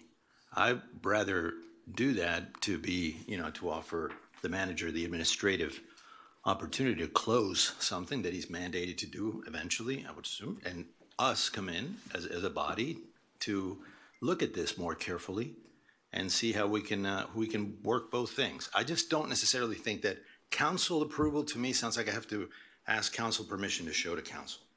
I mean, I've been elected by the public. I'm here representing the public. I don't necessarily believe, and correct me if I'm wrong, and with all due respect to everybody, and I'm sure you think the same way, we don't have to get approval to be here. We're here because it's a responsibility to the public. So let's have a discussion about that. Let's close an administrative requirement. I like but that. I would like to open, I don't know how to state this, but I'd Well, like to no, that's simple. We can ask our attorney to draft legislation that would then clear up in everybody's mind what is the policy of this board and going forward. Exactly. Does that sound amenable? That sounds amenable. But Chad, is Steve mandated, are we mandated to do this, or the language says it's practical, or practicable, whatever word you use? If practical is whether or not it's Steve or the manager or the council that terminates the order. But it's within the council's discretion if you want to terminate this or not. Okay, I think that Vice Mayor brought up some good points. And maybe the council wants to take a breath and say, you know what, let's see what happens. There's been a spike. It's within your discretion. Can you have multiple state of emergencies? Yes, we've had multiple state of emergencies. We've had this one open. We've had hurricanes happening at the same time. We've had a number of them. So, I mean, what Ed is saying is, what happens if you're always under a state of emergency? Just like, no, we just never close it. We'll just have it open. Well, I think that, at some point, it's when the government is operating in its normal course that we're supposed to move on from that, close those books. I think that I think the councilman said it very well. I think we're conflating two issues here. and we should try to separate them if possible. And whether you want to defer this to another night is fine, but I do think they're two separate issues. Why don't we close this one and let's bring up a discussion on making policy on virtual meetings? Motion to table. But why table it? Why don't we just close it and then have a Can I new, first have a completely first new and thing? second on this resolution? Thank you. Thank you. All right, so discussion on motion to table? The motion on the table is to accept this resolution. Yeah, but I made a motion to and to come back. That's not been, that's not on the table. That's not been seconded. Does anybody want to second that? Well, I think, yeah, I think a motion to defer or table takes precedent if he gets a second. So we come back with other rules. So here's my reaction to that. I think it is disingenuous to operate under a state of emergency perpetually in the absence of an emergency. It's just not good. I'm not sure that we're not in a proto-emergency, but that aside, I can think of maybe one or two instances where I think in my life's experience in this job, there's been an indication that a council member has been dilatory in appearing and attending, participating. The approval is not unanimous, it's consensus, and it's never been denied. And I'm suggesting that there might have been appropriate case in one or two instances where it might have been denied. But I'm wondering, if I may, I'm sorry, can I? I'm done. I'm wondering that if it requires, more from a philosophical perspective, does it require council approval for a council member to speak to the public? And I think that's what gets me a little bit. We are, what I'm offering here is an opportunity to represent the public, whether it is physically, remotely, but represent the public, have the voice that has been given to me by the public to be able to speak on behalf of the public. And it seems to me like I'm asking, it ends up being, I have to ask council to speak to the public. And I find that a tad strange in its concept.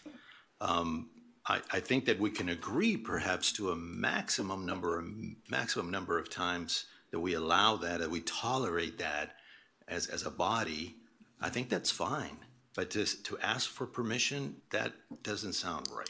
To cut to the chase, I would support your point of view, and if you could draw up something and bring it back, I would vote yes for that. Can I ask also if you could at the same time, maybe if it's not too much, send around to us all the information like that we would need to make a decision like this, like what's in our charter, what's in the Florida law, just so that we're operating from a realistic position. I will circulate that. I'll circulate the Attorney General's opinion that addresses it on point, and then we can have a full discussion on.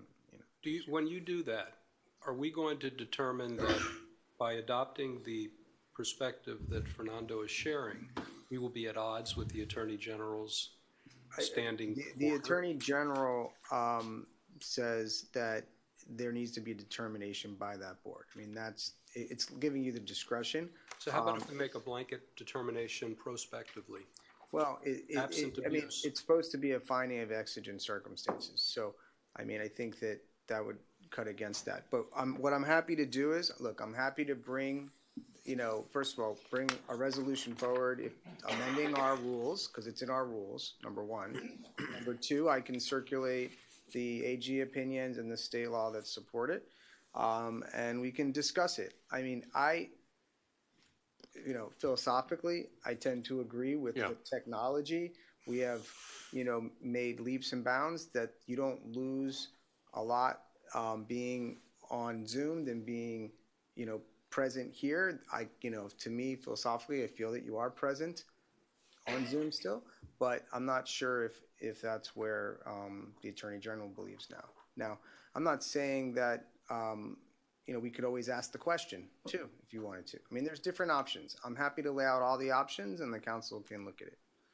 My kind of bias on this is if there was an abuse, I'd rather deal with the abuse once it's recognized as abuse or irresponsibility. rather than have a prerequisite to convenient participation when travel occurs or illness. I wonder, does it make sense to include something like our rules for how often or what we think in the ordinance that we saw tonight for first reading? That like each council define for themselves, because it's kind of the same category of public access to their electeds. Yeah, I will tell you, organically that's happened. I mean, right here, I have the 2021 reso, I have the 2017 reso, the 2016 reso. So these, the councils have done that and looked at it.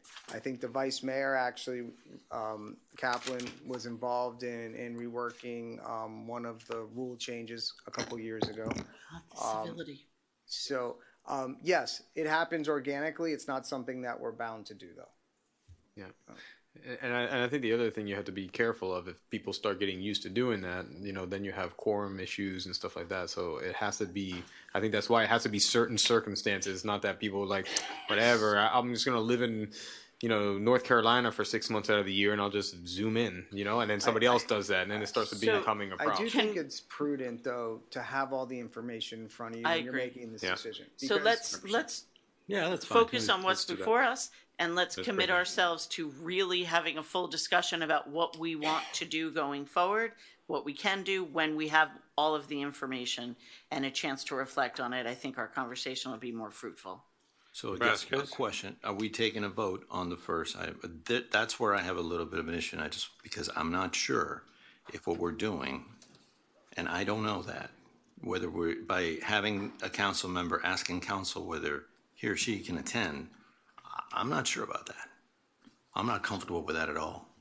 As it stands, if we do this, that's what we're doing. Yeah, I'm not comfortable with that because I just don't think it's beneficial for anybody. You're a no. Well, yeah, but think about it.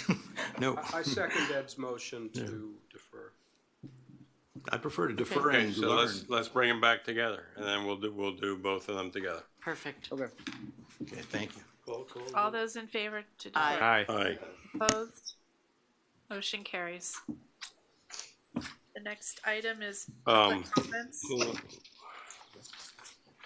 Let's get to we've got a number of things we got to do here. That's before we do anything like that. Under mayor and council members, I need to state this for the record. On the Education Advisory Board, after deliberation and reaching out to several people, it's come to my attention that McCormick would cede that position of liaison to Mr. Sardinez. Is that correct? That is correct. Okay. Tough act to follow. Well, I'm not going to call myself lame duck yet, but I'll be here for a little bit longer and happy to be a resource to you. I think it makes perfect sense. I think you have much younger kids than I do, and you're actively involved on a day-to-day basis in our schools, and you've been an asset to the board through different roles, and I think you're going to do an amazing job. I'm not really leaving anywhere, so if you need anything, I'm here. But I think it'll be great. And the one thing I was going to suggest is that I'm sure you're going to want to convene with your board and fill vacancies, and perhaps it would make sense as we get a little closer to you setting new priorities and a new population on your board that I guess it's our board, that we ask the outgoing chair to come and give a presentation to council for the benefit of new members as well as the community on sort of the historical accomplishments to this point, and to look at the resolution that formed the Education Advisory Board, so that you're all focused on exactly what the mission is and can plan your roadmap ahead. Thank you. So definitely a tough act to follow. I had the pleasure of serving on the board myself when Councilmember McCormick was a liaison, and I can tell you she always represented very well the community, always asked the very tough questions, never took anything for granted, has an incredible relationship with the school district, and is respected by every member that I've ever been on the board with and attended to. So thank you for your many years of service. I really appreciate that. It's actually quite humbling to carry that torch now from you, and thank you for doing that so gracefully. I really appreciate that. As far as your suggestion, 100%, no doubt, I think it's a good one. I believe the manager also has some plans to kind of revisit the compact and just try to refresh and prioritize, and of course, the current chair will be a big part of that. And I think it'll help with continuity and make sure that we continue that relationship with the school board. I think the board has done amazing work and accomplished so much, but I think this is really a good time to refocus, redirect, and I know you're going to do an amazing job. Thank you. Thank you. Frank, you've been involved with a little bit with that compact also. Can you shed some light also? Well, I think what I'd like to contribute is same as you. Allison, I think, is the exemplar of what a committee liaison can and should do. And I think it's the reason we tend to be appointed as liaison for various committees is in deference to the fact that we show a special interest in the work and purpose of the committee. And that has certainly been the case on the Education Advisory Board with Allison. And I think you'd also, when it comes time for council members to learn how to be effective in this role, the dedication of time and energy and investment in building relationships is absolutely critical, including with the committee, but not stopping with the committee, going across the bridge and making sure that you're a knowledgeable and influential voice with the partners at Miami-Dade School Board and other schools and the administration in the different schools, et cetera, et cetera. Allison's just done a wonderful job at that. It's an excellent time to look at this compact with fresh eyes. The track record, I think, has been very successful. There's a lot to laud about intents and purposes and effects, but it's old, and the world has changed. So policy at the state has affected policy at the county that we used to depend on as being different, and it's changed now. So I'll participate in this as best I can. I'm interested. I did have my fingerprints all over this once upon a time, and I'd like to participate, so I'll be here to help. Okay. I think that covers that item, and you will... Can I also just make a plug that Brett was the former chair of this board and did an amazing job as well. Bravo. Thank you. That's why Brett was tapped. That's actually, I have to say, that's where I met Allison. She started showing up to those meetings, and nobody knew her, and she just showed up and was sitting there in the audience constantly. And then finally, we had a vacancy open up, and we liked what she was saying. And I think we brought her name to you, Frank, when you were mayor, and said we gotta get her on this board. So so thank you, and I think you did a wonderful job in your background. Really fit as liaison, and I think that Oscar is going to do a great job because his background as well in education and with kids in the school it's a great fit. So I'm very happy that this is going to continue and passing on the torch. Incidentally, that's where we met as well, Allison. That's pretty much where I meet all my friends. Yeah. Oscar, it's a precursor to success to come. I'm thinking of the day at the K-8, let's call it the Special Community Day. Yeah. You really were instrumental in pulling something very important together, and good things came of it. Okay. Before I continue, staff has informed me, unfortunately, we have 600 homes without power right now. FPL is on site to address the situation. So. They just turned my power back on, so they're getting them back up fast. They said 11 p.m. and they're coming up faster. So all right, good. Do we know what parts of town? Do we know? I'm on West Mashta, so I'm on that side. Around the 600 block of Harbor. Yeah. In and around that area. Okay, next item, I had asked to put on here that the manager, give us a good report on the right-hand turn lane at, Crandon and Harbor. This, and there's usually out in the community, there's different interpretations of what's happened, so let's clear it up for the record here. We're tracking down our public works director as we speak. Who's chasing down 600 homes? Or? Maybe chasing down FPL. He's coming down. He may have wrestled FPL. And there he is.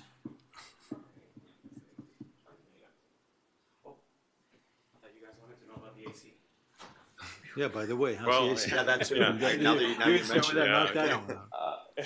You got to do double duty around here. Double duty, all right. The right turn lane? Yes. Right, so since we got the permits approved, the contractor has been working, let's say diligently, with the village behind them, pushing them forward, making sure that they do their work. Sorry, I've been running around. Do you have any specific questions? Yeah, well, Mr. Manager, you have a little bit more background. If you could just, and you gave me the list up, so just kind of walk them through, some of the permit issues we had at first, Okay. kind of how we resolved those issues, but took a long time, and then some of how we've moved forward, going forward. Right. So unfortunately, the permitting process needs to be, thank you. Perfect, thank you. So the permitting process for the county, since this is a county road and we have to be permitted by them, almost always starts when construction begins. The contractor has to pull the permit. Don't ask me why that's the case. My background is we resolve everything prior to construction so that we can just hit the ground running. We had all the permits approved during what they term a dry run, which means that they reviewed the plans and everything was in agreement, but they reserved the right to review the plans prior to giving the permits when the contractor requests them. So the permits were submitted originally on April 4th by the contractor. They did it on time as per the requirements in the contract. The contractor was very diligent at the start of the project. They moved very quickly to try to get the project done as soon as possible. But unfortunately, as soon as the permits were submitted, they began having comments, which when it says disapprove, it means that they want the plans to be revised. And the county did so for the street lights, for the drainage, for the MOT, you name it. And I want to emphasize the dry run, they were cleared. So, but it is their right, and that's what they do with every project. We can't change that. So we worked with the designer, with BCC, to address all the comments, and they too were very, very responsive in the way that they dealt with the comments, addressing the comments and the changes to try to get the permits approved as fast as possible. But keep in mind that the county also reserves the right to take 30 days for each permit review. So the fact that they were able to give us the approval as quickly as they did with 2 disapproval, they reserve the right to give you comments after you address the first round of comments. It shows that the designer and the contractor, they moved as quickly as they could. Obviously with the village helping. In that time it was Jake and Farad that were helping a lot. I read through all the emails, insightful. So at the same time, around April 29th, there was an unforeseen conflict, which was a conflict between the drainage trunk line and a buried electric duct bank. The contractor went ahead and they performed the exploratory digs as required by the plans. the plans call for them, and they did so also as soon as they were supposed to. And that brought about the unforeseen conflict, which brought about having to revise the plans in order to avoid the conflict, because duck banks do not get moved. You move around a duck bank. That led us to submit for DERM review again, and that was on April 25th. So that was fairly quickly. By that time, we had already a solution. All it required was for DERM to approve the solution. As you can see in the write-up, they did so on July 28th, 2023. Once that was approved, we gave the contractor the notice to proceed once more, which is when they began working on site recently. As far as the update is concerned, all the underground infrastructure, so a large structure that I'm sure you have all seen, has already been installed. The foundations for the light pole that had to be removed to the back was already relocated, and all the underground installations were done, which means that the hardest part is over. That's when we smile. Thank you. The hardest part is over. Now we go on to the surface level work. And they have been doing so because of the hurricane. We asked them to go ahead and implement their hazard mitigation preparation program, and they did. So they stopped work until it passes. Make sure that they do not cause any flooding or any issues during construction. They should start again as soon as we get the clear. And that's it. That's where we're at. No, I'm good. I'm at the. Yeah, you're the happy Okay. face. All right. Well, so this was, contractor receives a first notice to proceed on, what was it, April, you said? They get their first notice to proceed. The first notice to, because they have two. Early April. Early April receives Yeah. the first notice to proceed. And they submit the permit April 4th. They submit permit, general conditions, Right they away. mobilize, they do all they need to do, and Right then away. they sit there with equipment. Is that what happened? No, they started working. They started They working. started working, yeah. Well, I guess my bottom line question is, do you anticipate any time added or any potential delay claims between the first and second notice to proceed? This is probably something we shouldn't discuss in open forum. What's our contract? Well, no, I don't think so. I don't think so. Yeah, I would. I don't think they would do that, because we have been working with them as well. So Okay. this has become a partnership. I highly doubt it. Yeah, but They would have a claim, but that would need to be reviewed by both parties. So if they were to bring one, we would have to then make sure that it is accurate. I guess if anything, what I wanted to say, because when we first approved this project, we approved, I don't remember, so I don't remember if we approved the lowest bidder or somewhere in there, and I was concerned from the beginning about increasing the ceiling, going with the low bidder or one of the low bidders, and having a significant delta between that and what you saw, Right. the average bidders. If I'm correct, I don't hope I'm mixing with another one, but these are the things that we really need to be really conscious of when we provide these projects, when we put these projects out there, is all these delays and all these unforeseen conditions, and Yeah. we really need to make sure that our engineers are doing their due diligence and they're really, really understanding it. And when we get into agreements with FDOT, that they're not giving us a bottom line number, that they're giving us some cushion for potential change orders. Yeah. Because once we get into an ILA with FDOT, an interlocal agreement, or I don't know what these days they call it, we get in the mix with them. Yeah. And then we're fixed with the money, and we're fixed with their contribution, and then we're stuck with the rest of the stuff. So this is why I don't like managing projects from a different agency.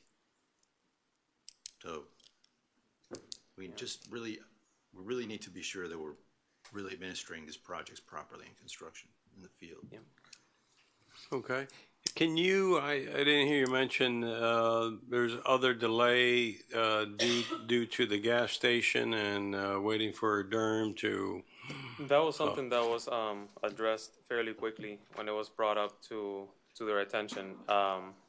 That came about because of all the work that had to be done during the exploratory dig and additional coordination that they did. And once that came about, there was no permit necessary.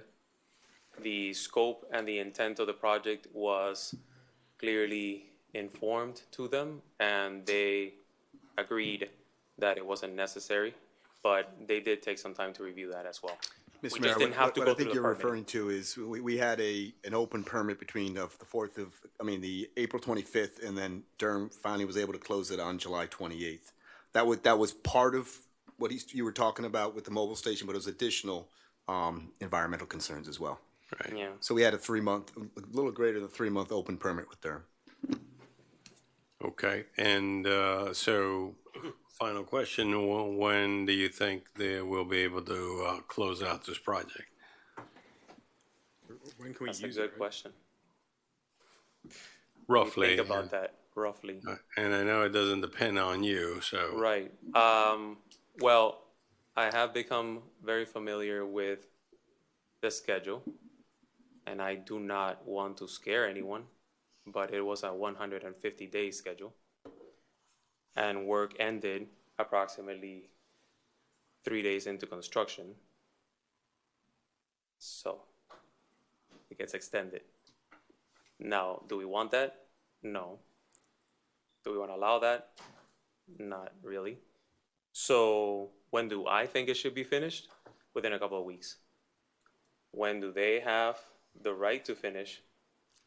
4 to 5 months. I'm sure they floated that timeline towards the end. But they haven't yet, so we're Well, not doing that. it would be a We're not contract. discussing that It yet, wouldn't be a but just so contract. that everyone is Yeah. aware, that's the legality of it, but it's not how we're working together. They But are a they- partnership, and so are we. But the and we're- contract has a time of essence in it that they can't basically just walk off the project and there's nobody there for 2 months and come back and take 2 weeks to do it. I mean, they have to have people there working. If they do not have anything to work on, they will not mobilize. And they did not have anything to work on. They actually did something ahead of contract, which was the left turn lane onto Key Colony. Mm-hmm. So they did advance what they could. What they could not, they couldn't touch. Because if there's an open permit, you cannot work on it. How long was the Key Colony supposed to take? Because that seemed like it happened very, very quickly. Were they faster than expected, or is that how fast it should have been? That took 4 days. Exactly. And the expectation, like in terms of 4 thinking days. of 150, we knew it would be 4 days? 4 or 5 days, yeah. Okay. They were within timeline. That was relatively easy. There was no. So it's not that they're super speedy workers. No, there's no utility issues in that. Okay. What we ran into when we were in this portion of it was there's significant amount of uncharted utilities we ran into.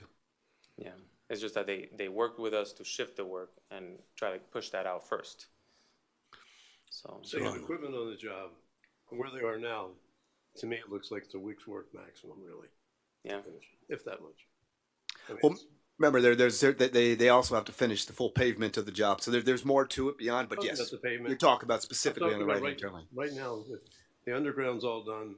They brought in the stone. They brought everything in. It Yep. really should be. They already started very- taking very densities. quick If they want to do it, and I'm sure they want to do it, because we're not tie up that expensive equipment there. Yeah, should be Yeah. working somewhere, not sitting. Okay. Yeah.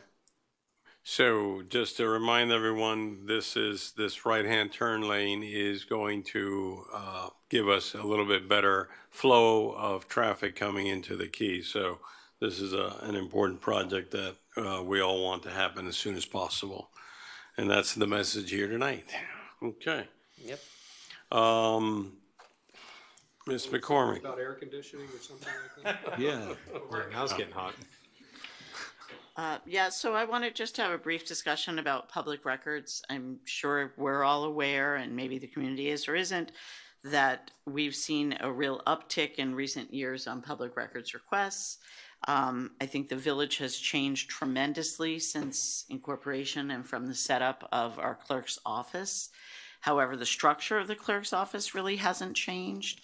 And Brett, you'll remember when we were interviewing clerks, one of the things we really talked a lot about was digitizing records and trying to come up with new systems to be able to provide public records more quickly and more efficiently. And when we hired our current clerk, we gave her some time to acclimate to the position and to work on her certifications and attend workshops and things, which she's done quite well. Thank you. And she and I have talked about this. I think we're at a point now where it's time to take a look at our procedures and see what kind of resources, if any, need to be allocated to the clerk's office to handle these requests and to make the process and frankly make the task manageable. I have no idea what that looks like. I think we're deep into a budget process now. Clearly, we're not going to just willy-nilly pick a random dollar amount and throw it at it, but I think I would like to see if the council has an appetite to direct the clerk to spend over the course of the next year figuring out where do we go from here.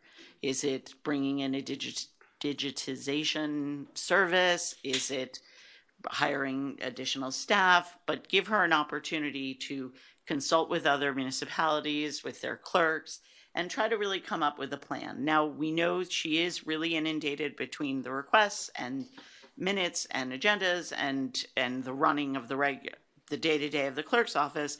So what I would suggest is that we say, like, why don't you take, we'll look at this over the course of the year so that if we do need to allocate resources to the clerk's office, we're ready for our next budget season.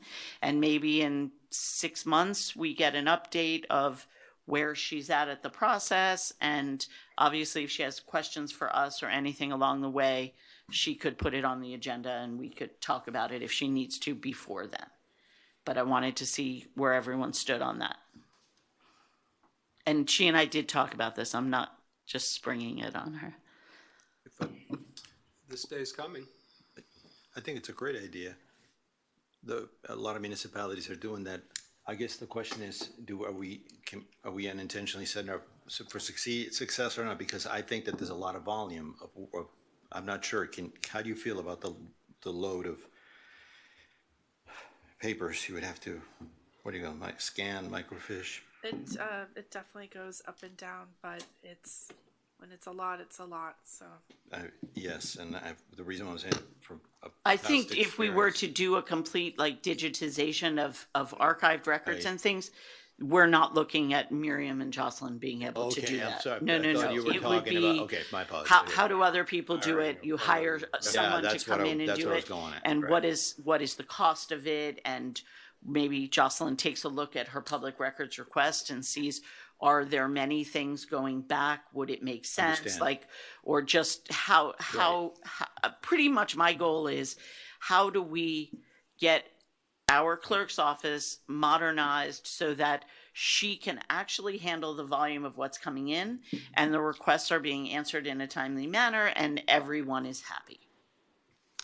All for it. It's interesting. I'm not saying that we should do this, but I have to deal with public records requests all the time in architecture to get drawings and things like that.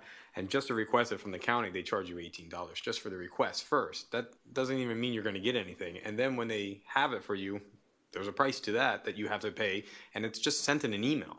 I don't know why they do this. I don't know if it's because it's paying for a system so that they can generate things quicker. But it's something that we might want to research, because I even in Doral, it's the same thing. You get charged the money, and there's this whole process. So I don't know if it's a system that they have.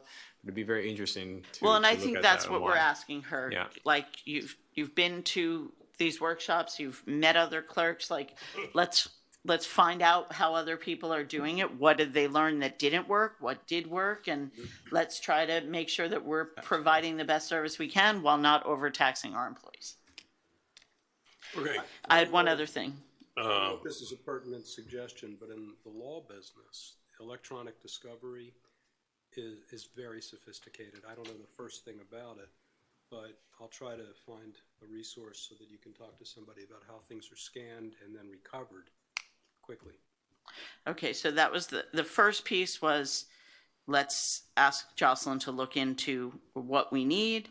And then the second part was just to get sort of a policy decision among council of how we feel if public records are stolen or go missing, how aggressively we want to pursue the recovery. I personally think that if someone were to steal a public record, I would want us to pursue it.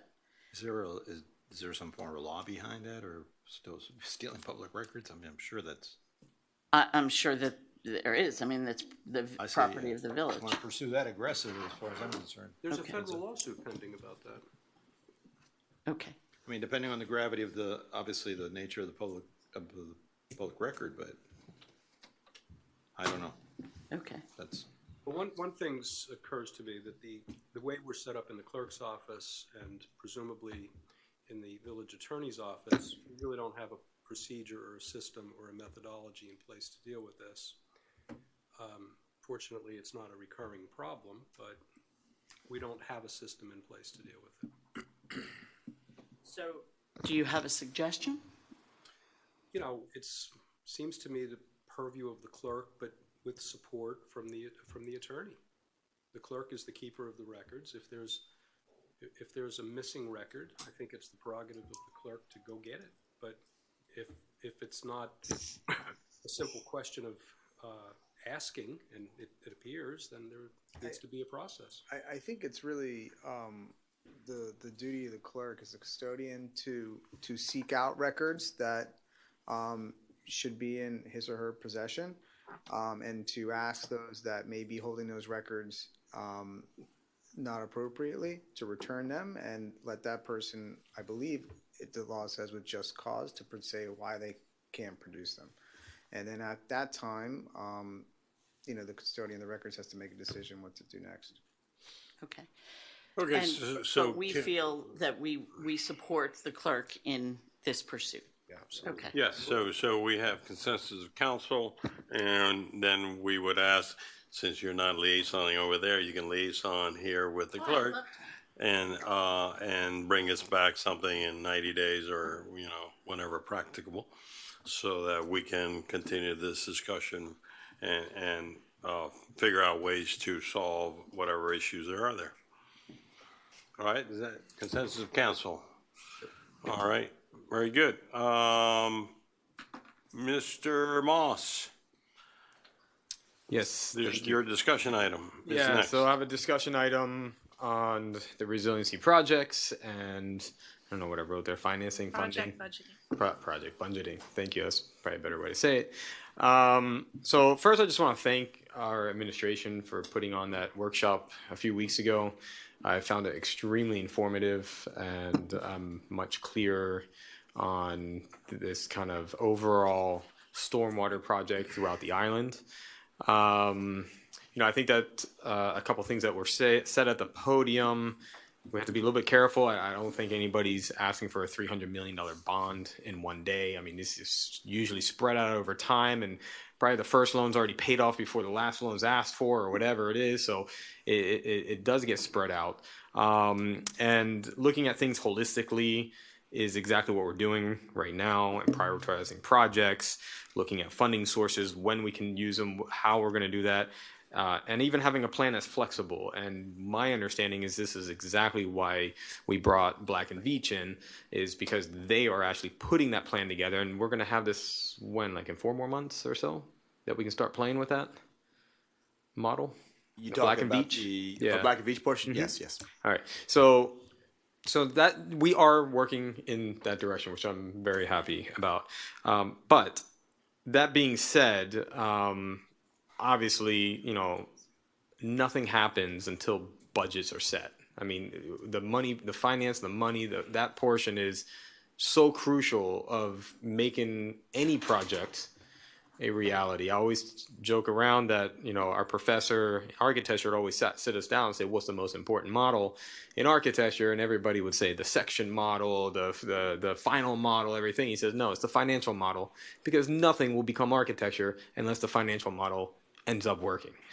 So we looked at this project, it was very clear to me how far apart we are now on setting up our budgets and knowing what we can actually do, what we can afford to do, because that is going to go back and drive the design. Because you can only do what's in the means of what you can do. My first reaction looking at it seems way higher than what we can afford. I don't know yet, but that would be my first speculation. And we have to sit down and start getting to the numbers. I believe you guys have already been working on that with Benjamin. I believe, and I want to thank Steve for sending out the email today that he's going to be setting up individual meetings with all of us to start really digging into this portion of the project, which is critical right now for us to make any decisions.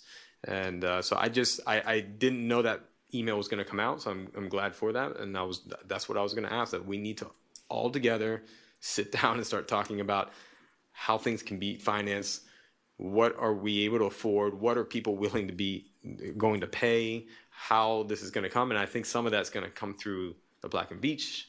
What worries me a little bit is that we have this K8 project, and I mean, where I'm sitting, I don't know how to vote on that without understanding this other whole component, because that is at this level is a chunk of the 300 million estimated price.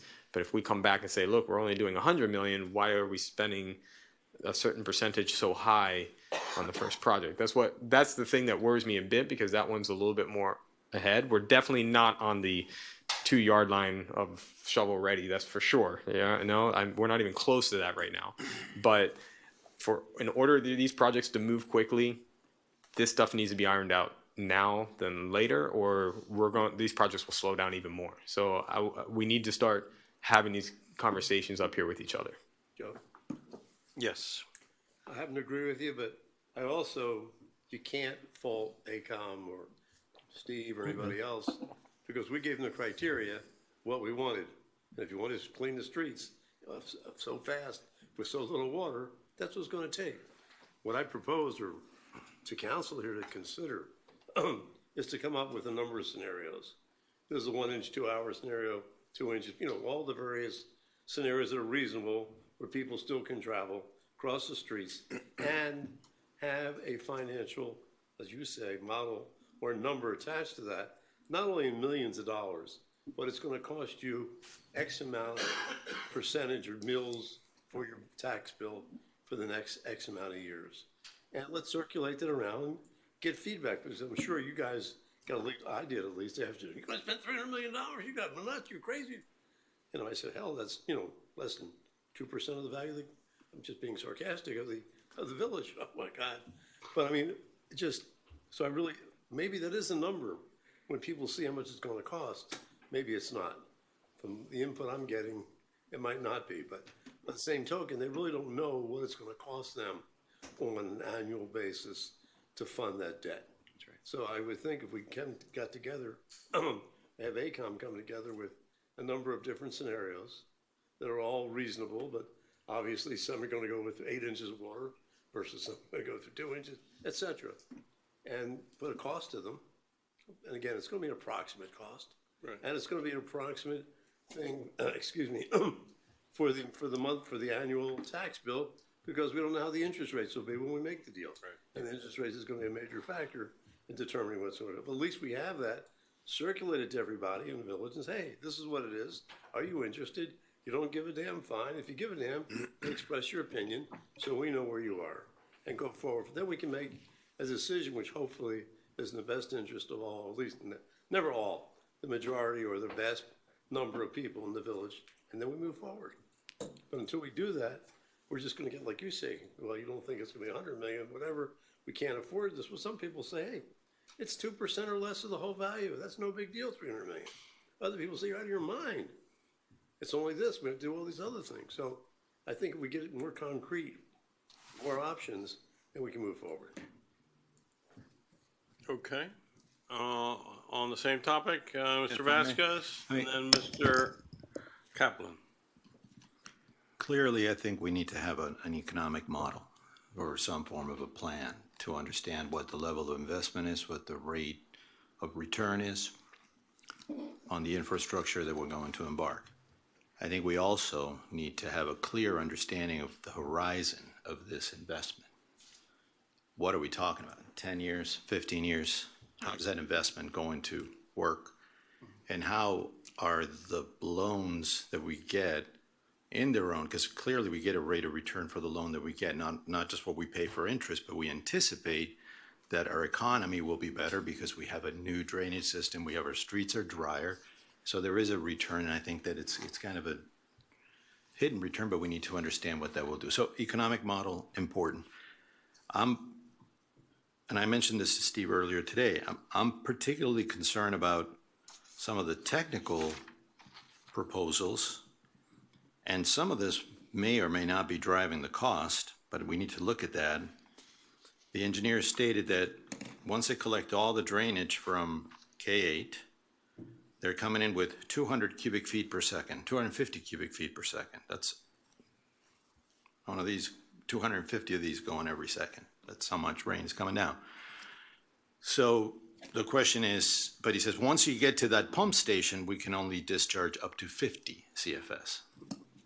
So I'm asking, you know, why are we designing something that eventually is not going to work? And I asked the question point blank, well, I mentioned this to you today, what's the future? We're going to look at it, and it's until somebody provides us with some ability to discharge. I certainly don't want to invest in that.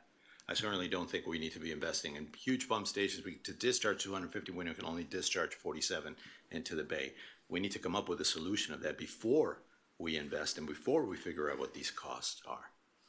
Because that's part of it. That's part of defining the right scope. You can't just come in and say, just build something and then 250 to discharge to 50. So I think it's important that we really have a grasp on our investment over what term, as well as the infrastructure that we're going to provide, and if it's going to function. We want to deliver a design, we want to deliver a full design with a full solution, not a fifth of the solution. Mr. Kaplan was next. I think that is a fundamentally important point. I came away from the briefing with that same unanswerable question, which is the main reason I wanted to sit down with Tom and have a chance to be better educated, both at the discharge capacity assumptions and the technology that it's going to take to achieve a maximum carry and discharge effectiveness, and also the assumption and the point that Ed made about how pristine does pristine need to be. I think we all had a reaction. We made a rational decision 4 years ago, roughly, about the expected end condition after a flood event. We're going to revisit these assumptions because now, looking at this holistically, I share your insight, Brett, we're doing exactly that. We're seeing what it takes to achieve different levels of effectiveness. Yeah. And the question that surfaced the other day is, we've been living with water forever. How much water can you live with? How long? Yeah. So that's all on the table, it seems to me. But one other takeaway in terms of effectiveness and money. The solutions, plural, and the iterative quality of building sequentially on today's solution for 20 years from now, et cetera, depended on a multiplicity of outfalls and pumping capacity, which it seemed to me depends on land that we don't own. So if land acquisition isn't factored into budgeting,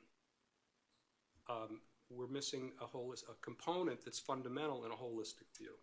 So I would urge us all to just bear in mind there were 17 little squares in the diagram that we control 4. I think that might be the right number, but we're going to have to deal with that. Mm-hmm.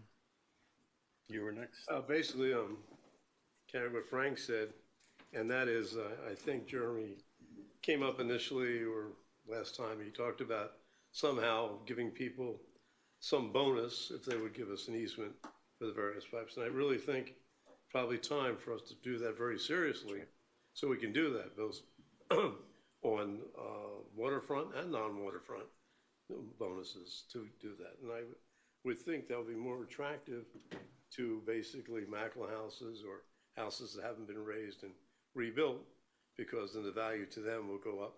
And what you give them, if you give it to a guy where he is maxed out and the house is fairly new, he's not gonna really care about that thing.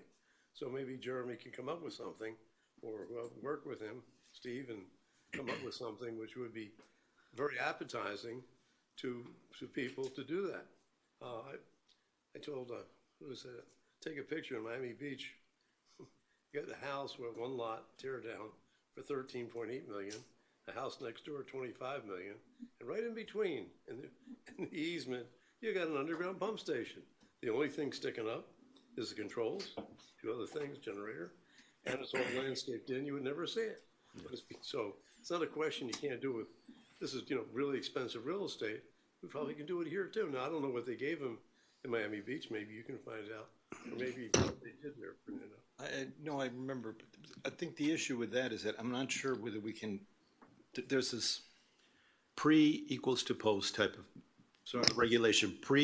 Whatever you discharge has to be what was originally being discharged. That's how I understand it. And correct me if I'm wrong, but I think the county regulation said the pre-development flow, the post-development flows after you've developed your infrastructure have to be equal to the pre-development flows. And please step in anytime, staff. I want to make sure that I'm stating this correctly. But if that is the case and we continue to that, we're limited on our discharge capacity to the bay, meaning that now that we've elevated our level of service, we need to be discharging more than what we had. So that's why I was trying to look at other solutions, or trying to work, see if we can find other solutions that don't necessarily mean building these massive systems and not being able to discharge so much through the bay. So you're really saying then, if you have 50 cubic foot per second pump, it's ridiculous to have a 250 foot. My understanding is that post-development flows, post-construction flows have to equal to pre-construction flows. So therefore, we have to retain the water on the island. In one way or not, yeah. I mean, there has to be some level of. I'm not sure. That wasn't really discussed in detail. Well, that's really important. It's very important. Yeah, that's why I was saying. I mean, if we're going to send all that water, we have to find a place where we can discharge that water, or work out an agreement where we don't discharge directly into the bay. Imagine now you're sending 50 cubic feet per second. Now you have a demand of 250 that you have to discharge there. I don't think all our outfalls add up to that. That's one problem. The next thing is, do we have the physical capacity to build systems that go through people's homes, build these massive dissipator structures in people's homes without affecting, the property values nearby, or without affecting the aesthetics or the impacts of the character of our community? So I've insisted in looking at other opportunities. Maybe I understand that there's, we have two great parks next to us. I'm not suggesting that we enter into any discussions with anybody, but I think there's an opportunity right there to collect and provide some form of a discharge that dissipates into the water, and we can control that flow. Don't come up with these hardcore solutions to throw a pipe right on a wall. It's going to be a pipe this big. I don't know how big that pipe will be, or a massive dissipator structure. Let's find solutions. Let's get creative. Let's begin the dialogue. So this is a common responsibility. I don't know who's responsible. I think that's something that we may want to talk internally. I don't know if you've already spoken on that. Let's do something, because we could spend hours talking about this subject, which is very important. Quickly to close out. There was a second part, because the other thing that I just think that we need to have a discussion about, which is a little bit more higher level than getting into this topic, that worries me, and I brought this up last time, is that, when we were tying all these projects together and you're seeing the size and magnitude of these projects, it's going to take us longer to solve the vulnerabilities that we have for resiliency. And I'm talking about burying power lines, something that's going to impact when storms come in, right? So when we tie these together over so many years, it's going to take longer for certain things to happen than if we expedite certain projects that give us these vulnerabilities that we're really worried about when a storm comes and hits us, which unfortunately stormwater sewers are not doing anything during a storm, but the damage to certain other items like overhead power lines, beaches, bridges, these types of things are at a different level that can be impacted overnight. So I just want to make sure that we understand what we're going into, and making sure that we're not delaying other things that may be extremely critical infrastructure that can get hit by a storm immediately? And or is this the path we do want to take? I just want to make sure that we're all on the same page before we move forward. Okay, so I think that we're all on the same page saying we don't have yet enough information to make a decision. So anybody who's out there saying that we're ready to make a decision on $300 million is totally incorrect. We're far from making that decision. And we need to understand how all these things are interconnected. Maybe we do 3 zones and we stop and wait and see. Maybe we do interconnected zones. Maybe we don't. You know, all this is on the table. Is the big takeaway from this discussion, that everything is on the table and we need a whole lot more information, and that's going to come. So you know, we have a back of the envelope type of estimate so far. Yes, and that's all it is. And we need to refine it and bring those revisions back, and that's going to take a little while. It's not something you do overnight. So let's go on. Thank you for us having that conversation. And I think the other thing that everyone needs to be aware of is that this council is very much aware of its responsibility to do something. Doing nothing is not an option. We have to do something, okay? And it may not be everything that we want, but we have to address the issue. We're not going to kick the can down. We need to finish the design of what we're doing now and assess where we're going with it before we launch into a 10, 15-year project. But we're definitely have everyone's attention that we understand that it's time to act and we're not going to kick the can down.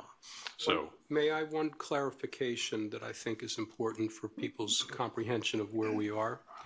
I think this is true, Steve.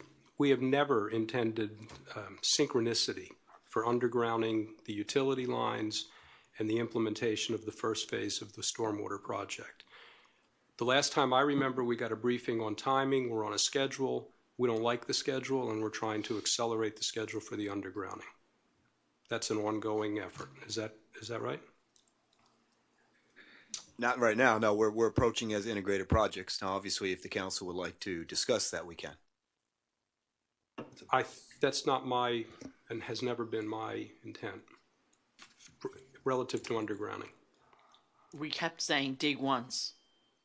And I think that's how we're moving forward. I'm not saying that we have to, but clearly that has been what we've been saying. Dig once was a metaphor for being efficient and smart to me. It didn't mean literally dig once. It did mean, Steve, it meant dig once. Yeah. It meant dig once. I think we've come to recognize that there's no feasible way to dig once. Well, I think we should have another conversation about this at some point, because again, I don't remember us all getting together and saying that's what we want to do. I know that has been come to us saying that's a good way to do it, and we said okay, that's a way to do it. But I think we all need to just say, if we're all in favor of doing it that way, the majority of the council, it gives them direction and it says we're moving in that direction. So I think some people have some reservations with it, and I think we should discuss that now. So in the reservations, fundamentally, we like the idea of digging once, but to your point, we don't necessarily want to deprioritize items that need to be get done now because they're more priority, because they can be damaged through a storm or through an event based on this ideology that we have to dig once. Yes. And to Brett's point, or even to Allison's, the dig once idea was, in my mind, always the idea, let's do that. That's a good idea. It's efficient. Why rip up people's lawns twice or 3 or 4 times when we could all do it once? Mm-hmm. But the coordination of those things, to your point, is tough, could be detrimental to priorities, to your point. And so I think you're right. I think we need to just talk about that. And also, you also talked about the levels of, we talk about levels of service, not just as a whole, but by zone. What levels of service do we require by zone? And so the good news about this conversation is that we are being holistic and we're talking about every single facet of what we have to do, and we're being very thoughtful about it. So I'm happy to continue to have this conversation. I don't think we're at a place where we have to make a decision right now. I just think we have to continue having everybody have their point of view, and we all talk about something different. Financing, money, dig once, it's all part of it. How do we affect other zones? How do we affect the priorities of what we're building?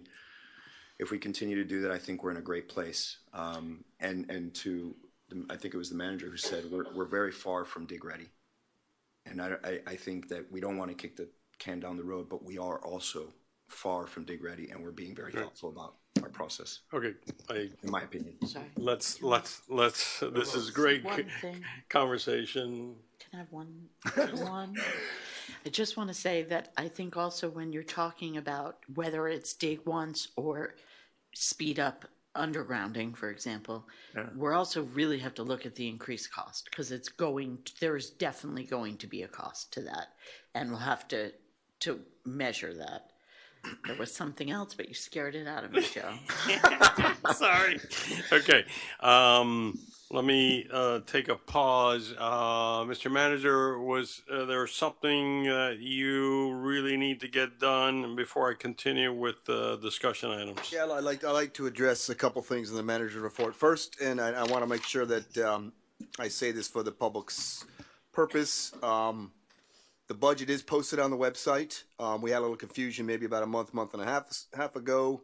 And when that confusion came out, we sent a note out to the newspaper to reiterate where it was. We sent out the link. So I just want to make sure that the residents know it is out there, it is available, and that anybody can go see that anytime, any place. Okay.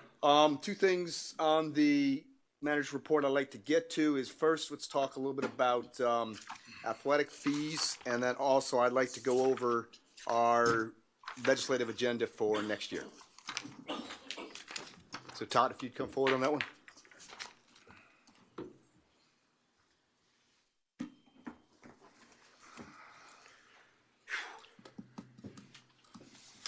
So what the manager's calling your attention to is, as we're drafting the RFP for the soccer program, we are implementing, and this will be the first group to go through this, a 10% of gross for that program would come back to the village.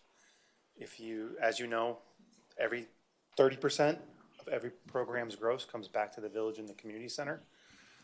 We've done the calculations. We're looking at about 9.3 million for maintenance and infrastructure repairs in our fields and our parks in the future. These are super users of our facilities, above and beyond your average user, and we're confident they should be contributing towards the maintenance of those facilities. So this will go through a rotation as we make agreements with all the sports and programs over the next year. And then 2005, we should realize what we estimate about $220,000 in revenue annually from the different programs. Mr. London? Should be a flat, or should be basically a stepped up fee. The reason I'm saying that, you have a small program that has 50 kids in it, or 40 kids. So obviously they're not making a lot of money. And then you have something with 1,000 kids, where obviously they can afford to pay more. So should it be a flat fee or a step fee or step based a percentage of income, of net income or gross income? So right now we're gross income, 10%. Well, I don't know if that's fair everywhere. Well, like I say, a small program or a big program. Again, I don't know the answer. I'm just saying, I'm just throwing something out. That's all. So I think that he's alerting us that unless we object, that we want to go ahead and put that into this first contract. 10%. 10%. But I'm just saying. And I hear you. Maybe you come back at some other point and see. But this is just the one RFP that's going to go on the street. In the scope of the RFP, are we including helping us resolve our issue on field space? Or would that be a value add? That would be a value add. I mean, we contemplated some community service activities that we're going to add recently that we thought about. But we could put that in that, participate in meetings regarding athletics programs and facilities. I think that would be appropriate. I know I say this every time, but can we please make sure that there's something in there about their program and how they handle conduct yes. of their players and their parents? Sure. Thankfully, the soccer community and the soccer leagues that we participate in all have very strict bylaws. We get fined, the team gets fined. I think the protocols have increased dramatically over the years, especially when it comes to referees and interference with a referee and interference with a soccer game. And now they just cancel the game. If it really gets to the point. But I think we see things even like during intramural practice and kids running around representing their local Key Biscayne soccer in their uniform, behaving badly. Sorry, one more thing occurred to me. What's the current fee that vendors pay today? You're recommending 10%. What has that changed from? 0. Was it not 30% or? Community center. It's always been 30. Not in the athletics. Got it. Obviously the athletics predates the community center. But I think this is a low bar beginning, and I think it's warranted. Okay. What percentage in the park? 10%? The park is a monthly fee, but we're going to be coming to you soon too. Use of the park is like a monthly permit fee, yeah? Yeah. And 10% of doing this proposal, how much revenue do you expect to raise? Once it's fully enforced, it's $220,000 a year. Sorry? $220,000. Thank you. And Todd, does the community center handle all registrations for all of these vendors? That's a very good point. Yes, we do. Well, rugby goes through an online portal. Soccer goes through their online portal, but we monitor them. We maintain fields. But we host meetings. I actually wasn't thinking of it as a service they should pay for. I was thinking of accountability. We have visibility into their registrations and. Yes. Okay. Sorry, something else occurred to me. There's been some discussion about the resident versus non-resident rule. Can you just educate me on how that works? Sure. For a team, each team cannot exceed 30% non-resident. So that's every team in every league has to be made up of 70% Key Biscayne residents. Despite the size of the league? Yes. If you have two teams, unless you can demonstrate that, and usually it happens in the older age groups, like a 15-year-old girls team can't get enough, but we want those girls to participate at 15, so they'll waive the rule. But Is there a number? Is there a parameter? Is it like a program less than 200 children, a program less than 100 children? We give them that exemption? How does that work? We're talking athletics here. Yeah. So that's across the board. And then as imposed by this council, with the exception to rugby and field hockey, there's no non-residents in the 10 and under age groups. Okay. And that's why I need access. And I was actually on the soccer's website today going through, and I think we have a couple incidents that we need to look into a little bit. Okay, and the fact that we do all the registration for that, we're able to control that data and understand who's playing for where. For soccer, we don't do it, but we have administrative rights to the website. I can go in, I see everything, full access to the platform. In the new RFP, are we going to do it, or are we going to still allow the new operator to do it? Because of the size and the FYSA, the soccer league requirements, I think we'll still allow them to do it, as long as we still have full administrative rights. Like I get the same reporting from their software that I get from mine. I guess the only concern would be, and this is what we're going to stiffen up, is the documents required to prove residency. That's where we need to. Yeah, you're giving up some level of control, whether you have access or not. Mm-hmm. Yeah. And we've just never done it that way. We've never considered changing that. It's been a while that it's been through an independent platform. Okay. Okay, what was the other item you needed to cover, Mr. Manager? Sir, if we could, if you go to page 7 of the... We would go to page 7 on the manager's report. We do have our recommended appropriations legislative requests for both state and federal. We can either go through them one by one, or if you want to ask questions about it, we can approach it however you'd like to approach it. We have had a chance to meet with Representative Lopez. We've met with our lobbyist. We're working on a schedule to meet with Senator Kaladiud. Obviously, that's our focus for now. Our Our submissions are due at the beginning of November, so we're way ahead of time. And then to meet the federal timeline, we've got plenty of time. We don't need to submit until next February. Okay, let's say that this is preliminary approved, then we'll fine tune it as we go along and bring back to the council exactly where we are at before we file our appropriations request and any other bills that need to be filed. Right, and obviously this is all based on our needs, number one, and then it's based on the feasibility of our representatives' ability to, whether it's within their power to do this. Also, we've tried to break them down into different committees. We've broken this down into resilience, infrastructure, healthcare, and state affairs, so we've spread it fairly well so that we don't tap the same people all the time. So we'll continue to work that. One thing I would like to mention, though, if you go to the legislation portion of it, you'll see the first one is motorized scooters and electric bikes. We've decided, working with Representative Lopez, to take that off the state agenda because we're moving forward right now with Commissioner Regalato's office to establish either an MOU that would give us the authority to create rules and enforcement for Crandon Boulevard, or identify if it's required to create a county law to do that, county ordinance. So we're working that with them right now. Would we be able to put a age limit into this or no? If we gain the authority of a local entity, yes, we can, because there are other municipalities in the state of Florida that do that. Now that all depends. And remember, it all becomes, we can do what we want back here. The biggest issue becomes Crandon Boulevard. Right now, we don't have the authority because it's a county road. But we don't have authority to require someone to have a driver's license to be on one of these motorcycle bicycles. No, we don't have authority to. No.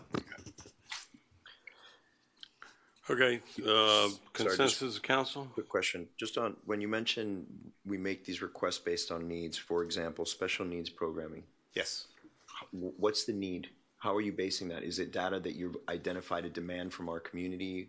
Have we taken a survey? Do we know who, is there a critical mass? Is there a certain amount of people that require this?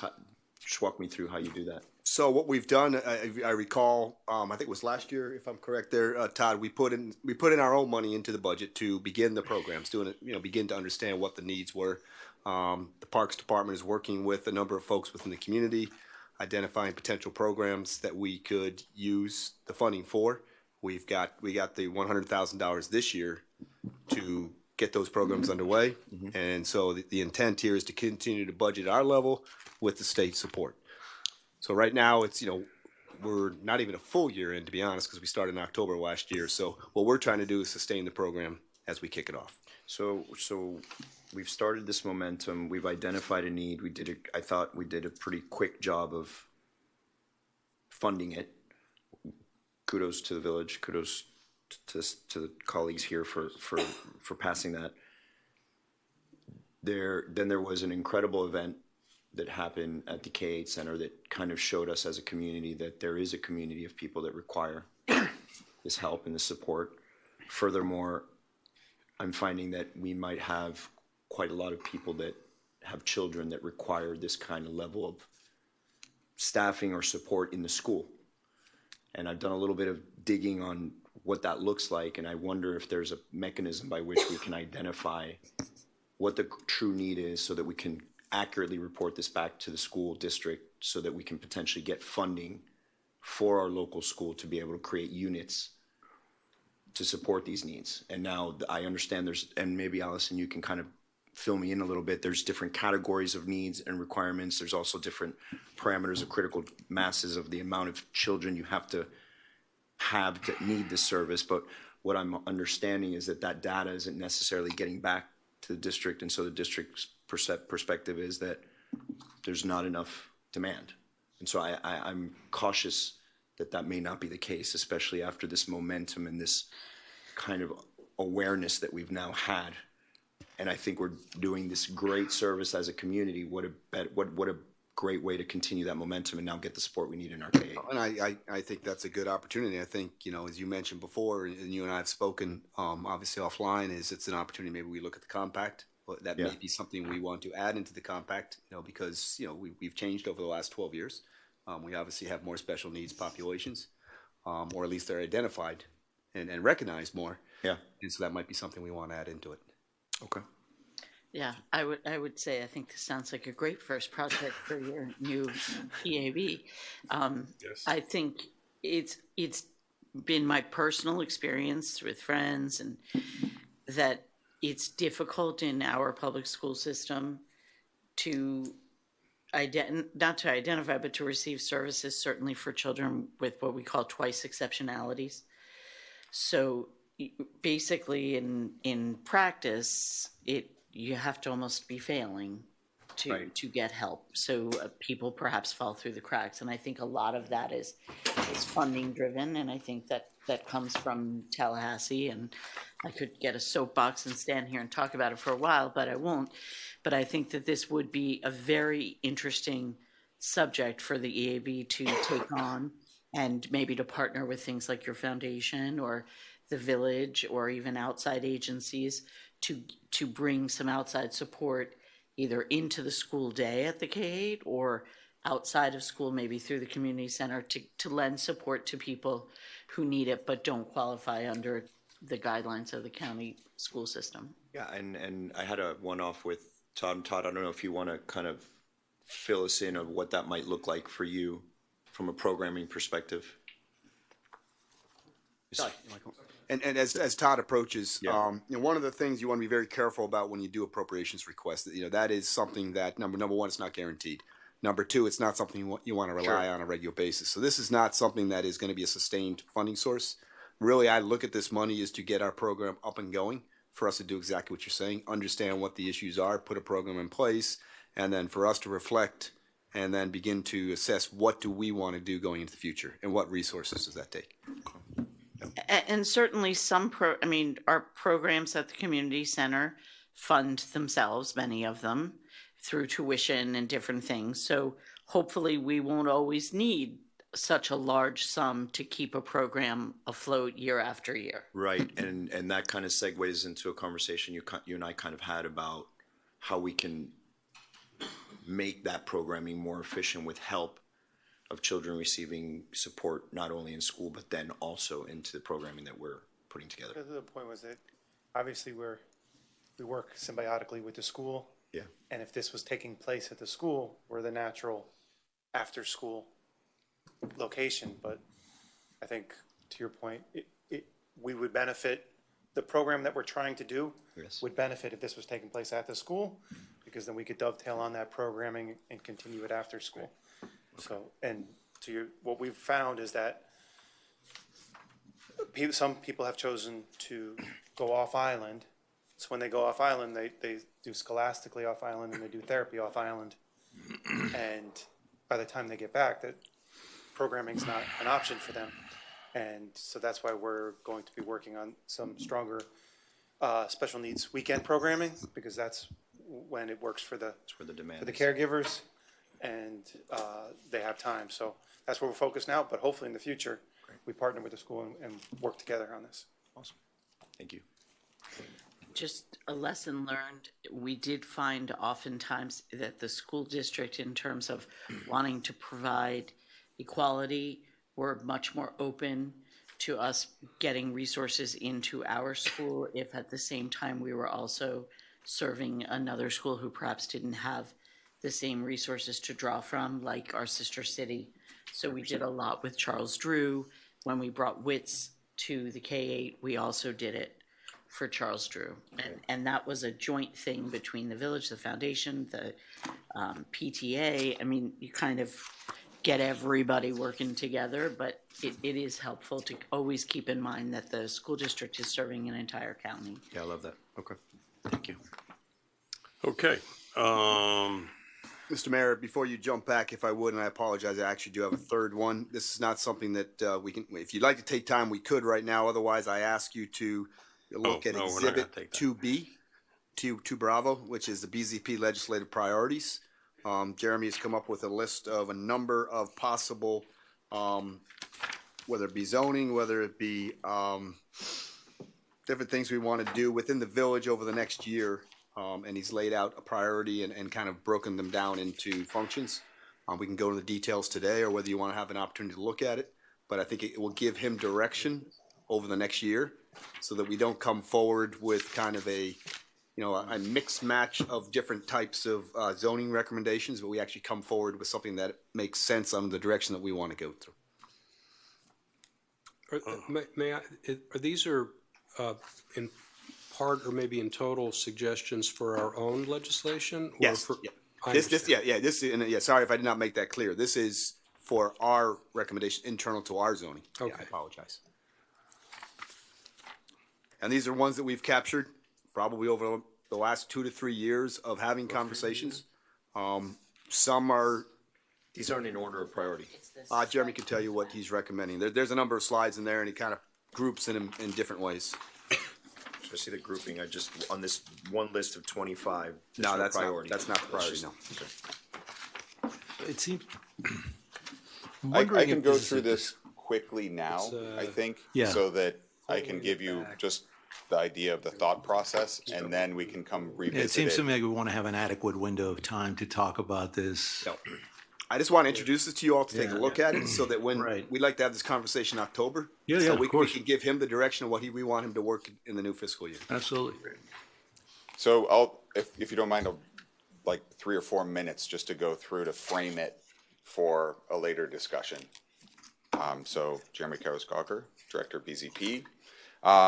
So we did come up with about 25 items total, which is completely overwhelming. So we tried to group them into 3 categories first, and then the second thing we did was roughly group them into areas of urgency, which is the next slide, where we did actually put them in order.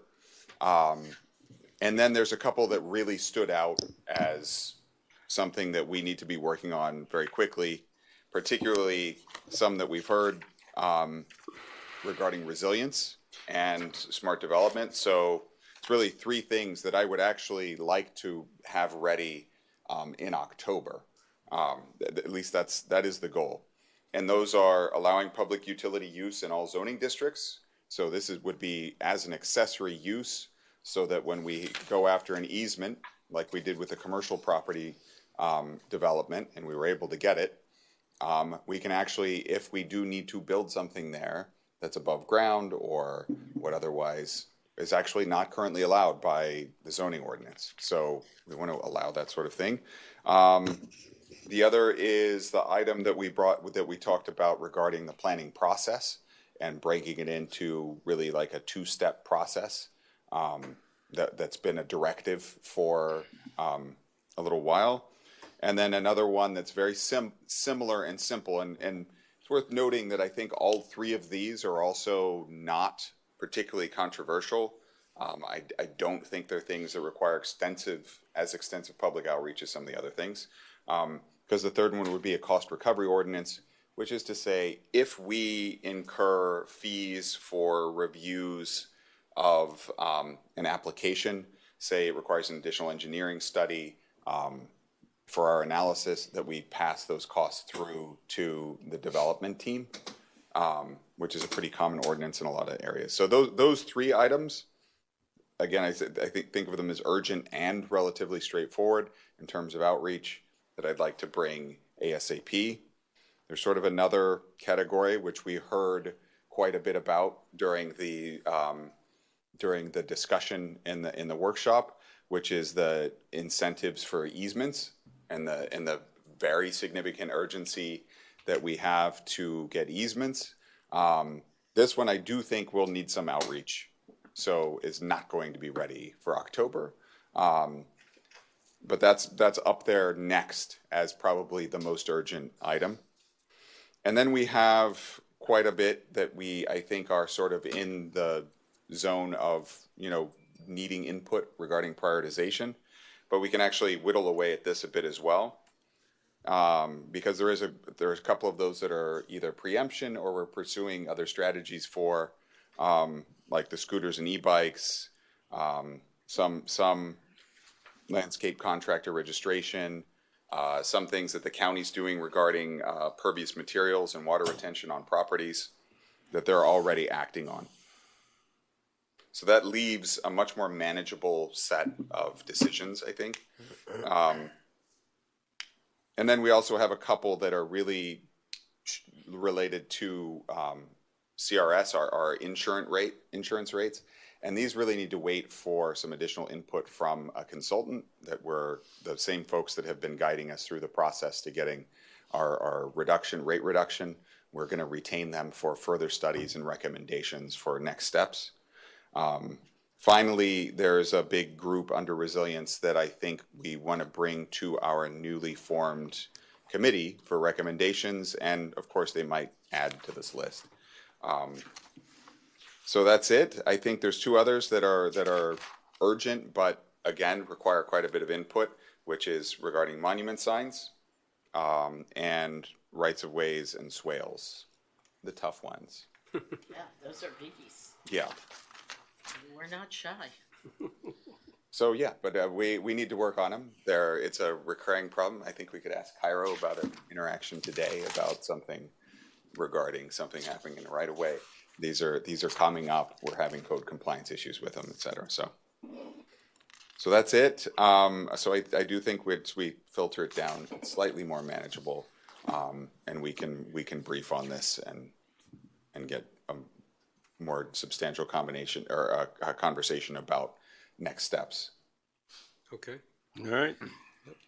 Thank you. Before I go on, let's try to knock these two out as quickly as possible. I want to give kudos to our police department, police chief. Your department did a great job in apprehending this individual and stopping it from becoming a bigger problem. So we thank you and the department for your services and taking care of that situation.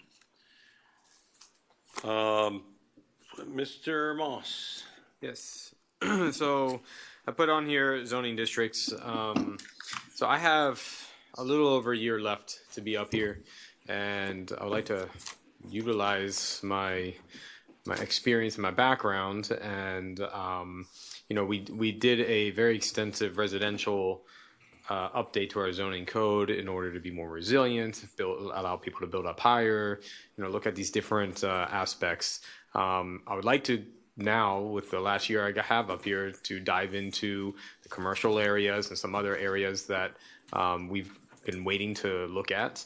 And I want to see if council's okay, if I can go ahead and work with Jeremy, bring something back for you guys to take a look at. Whether you like it, you don't like it, you want to change something, it's all fine. But I don't like to work on these things unless you guys know that I'm doing it. And then I can sit with maybe Chad, Jeremy, and some other people. And I think it's only tweaks. It's nothing. I don't think it's going to be major, but we'll dig into it and then we'll let you know what we find and maybe ways to improve it. I love it. Me too. Thank you. Is this for skyscrapers? Is that what you're talking about? Oh, quite the opposite. You sure now? I just feel uncomfortable with you saying it's your last year. I know. You don't have to. Really gave me such a, not that I want to see Brett go, but I was like, woo. Yeah. No. That means me too.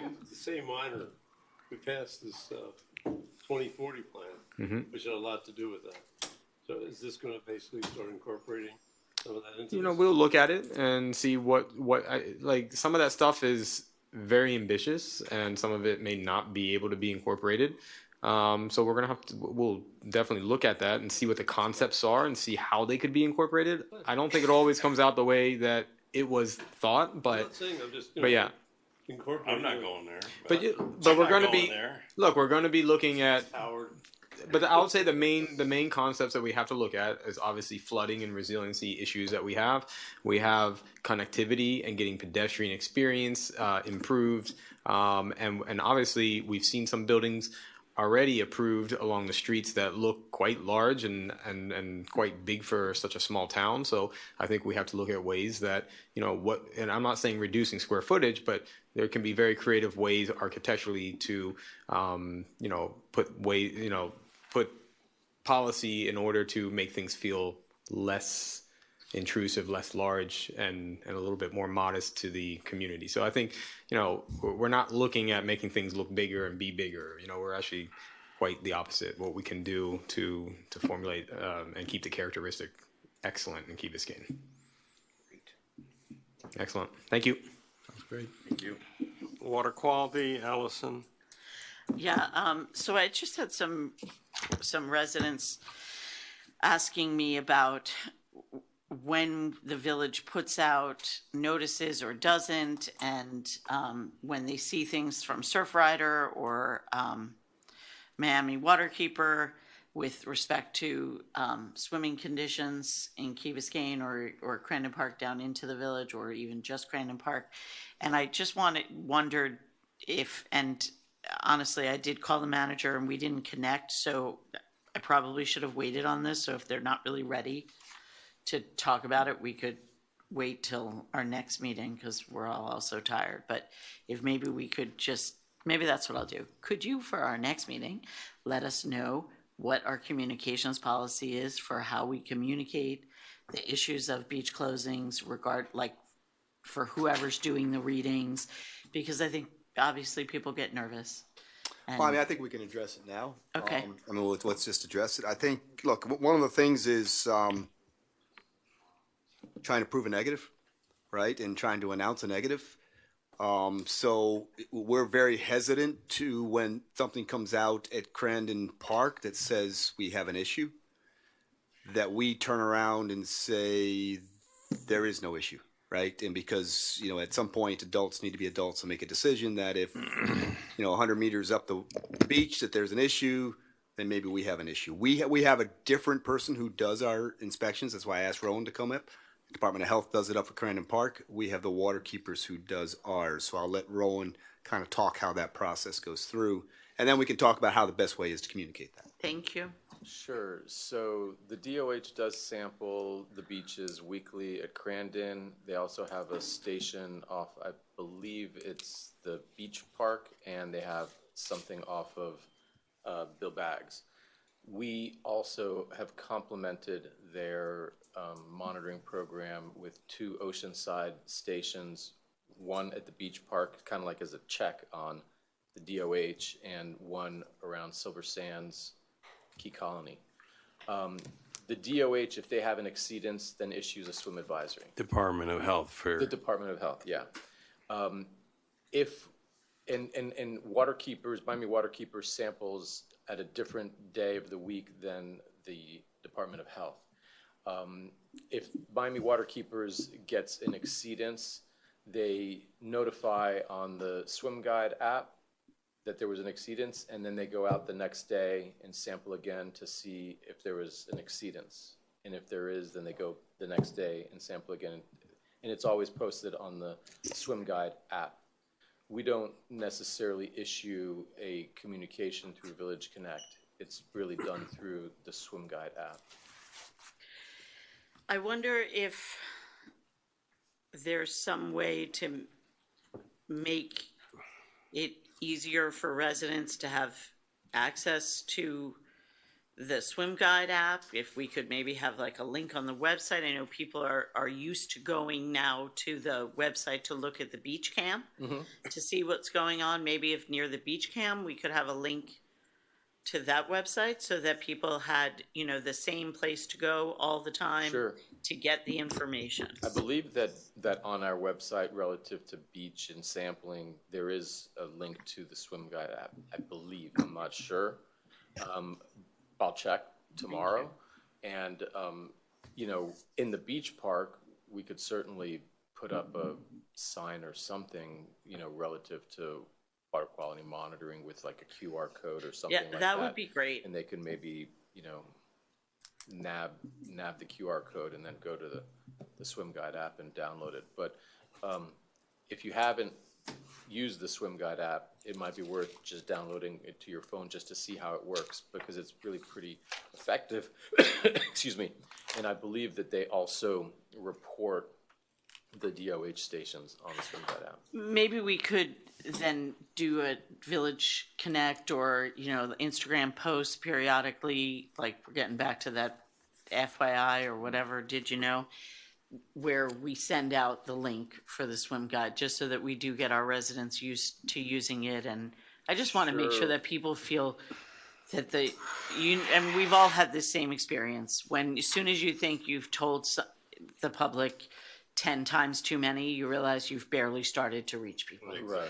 So just, I think the more, I understand if the swim guide app is the most efficient way to do it and the most accurate, and you don't want to replicate it or perhaps get it wrong or whatever. Right, well, that's the thing. But We if don't wanna we end up could with conflicts. really try to get that out so that people know. I think especially with, we didn't get the sarcasm we were expecting, and we're still having some high readings periodically. I just think that people want to know. Sure, and also just for the benefit of the public, we also, Miami Waterkeeper also does sample 2 stations on the bay side, one at the Yacht Club, because there's a lot of water contact over there, and one in the Pines Canal system right off of Mariner Road, because there's a lot of people paddleboarding back there, and there's boats back there, and people are swimming back there. So that's also reported on the Swim Guide app.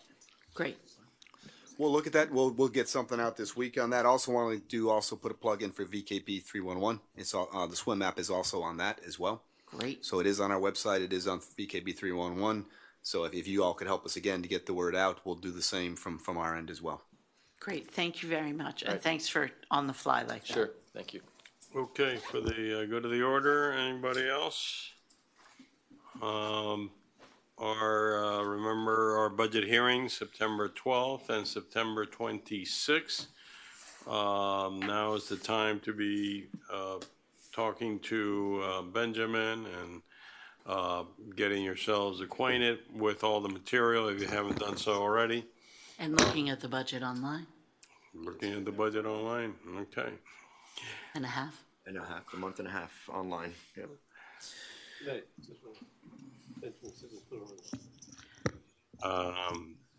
Okay, I need a motion to adjourn. Move. Moved and seconded. All those in favor say aye.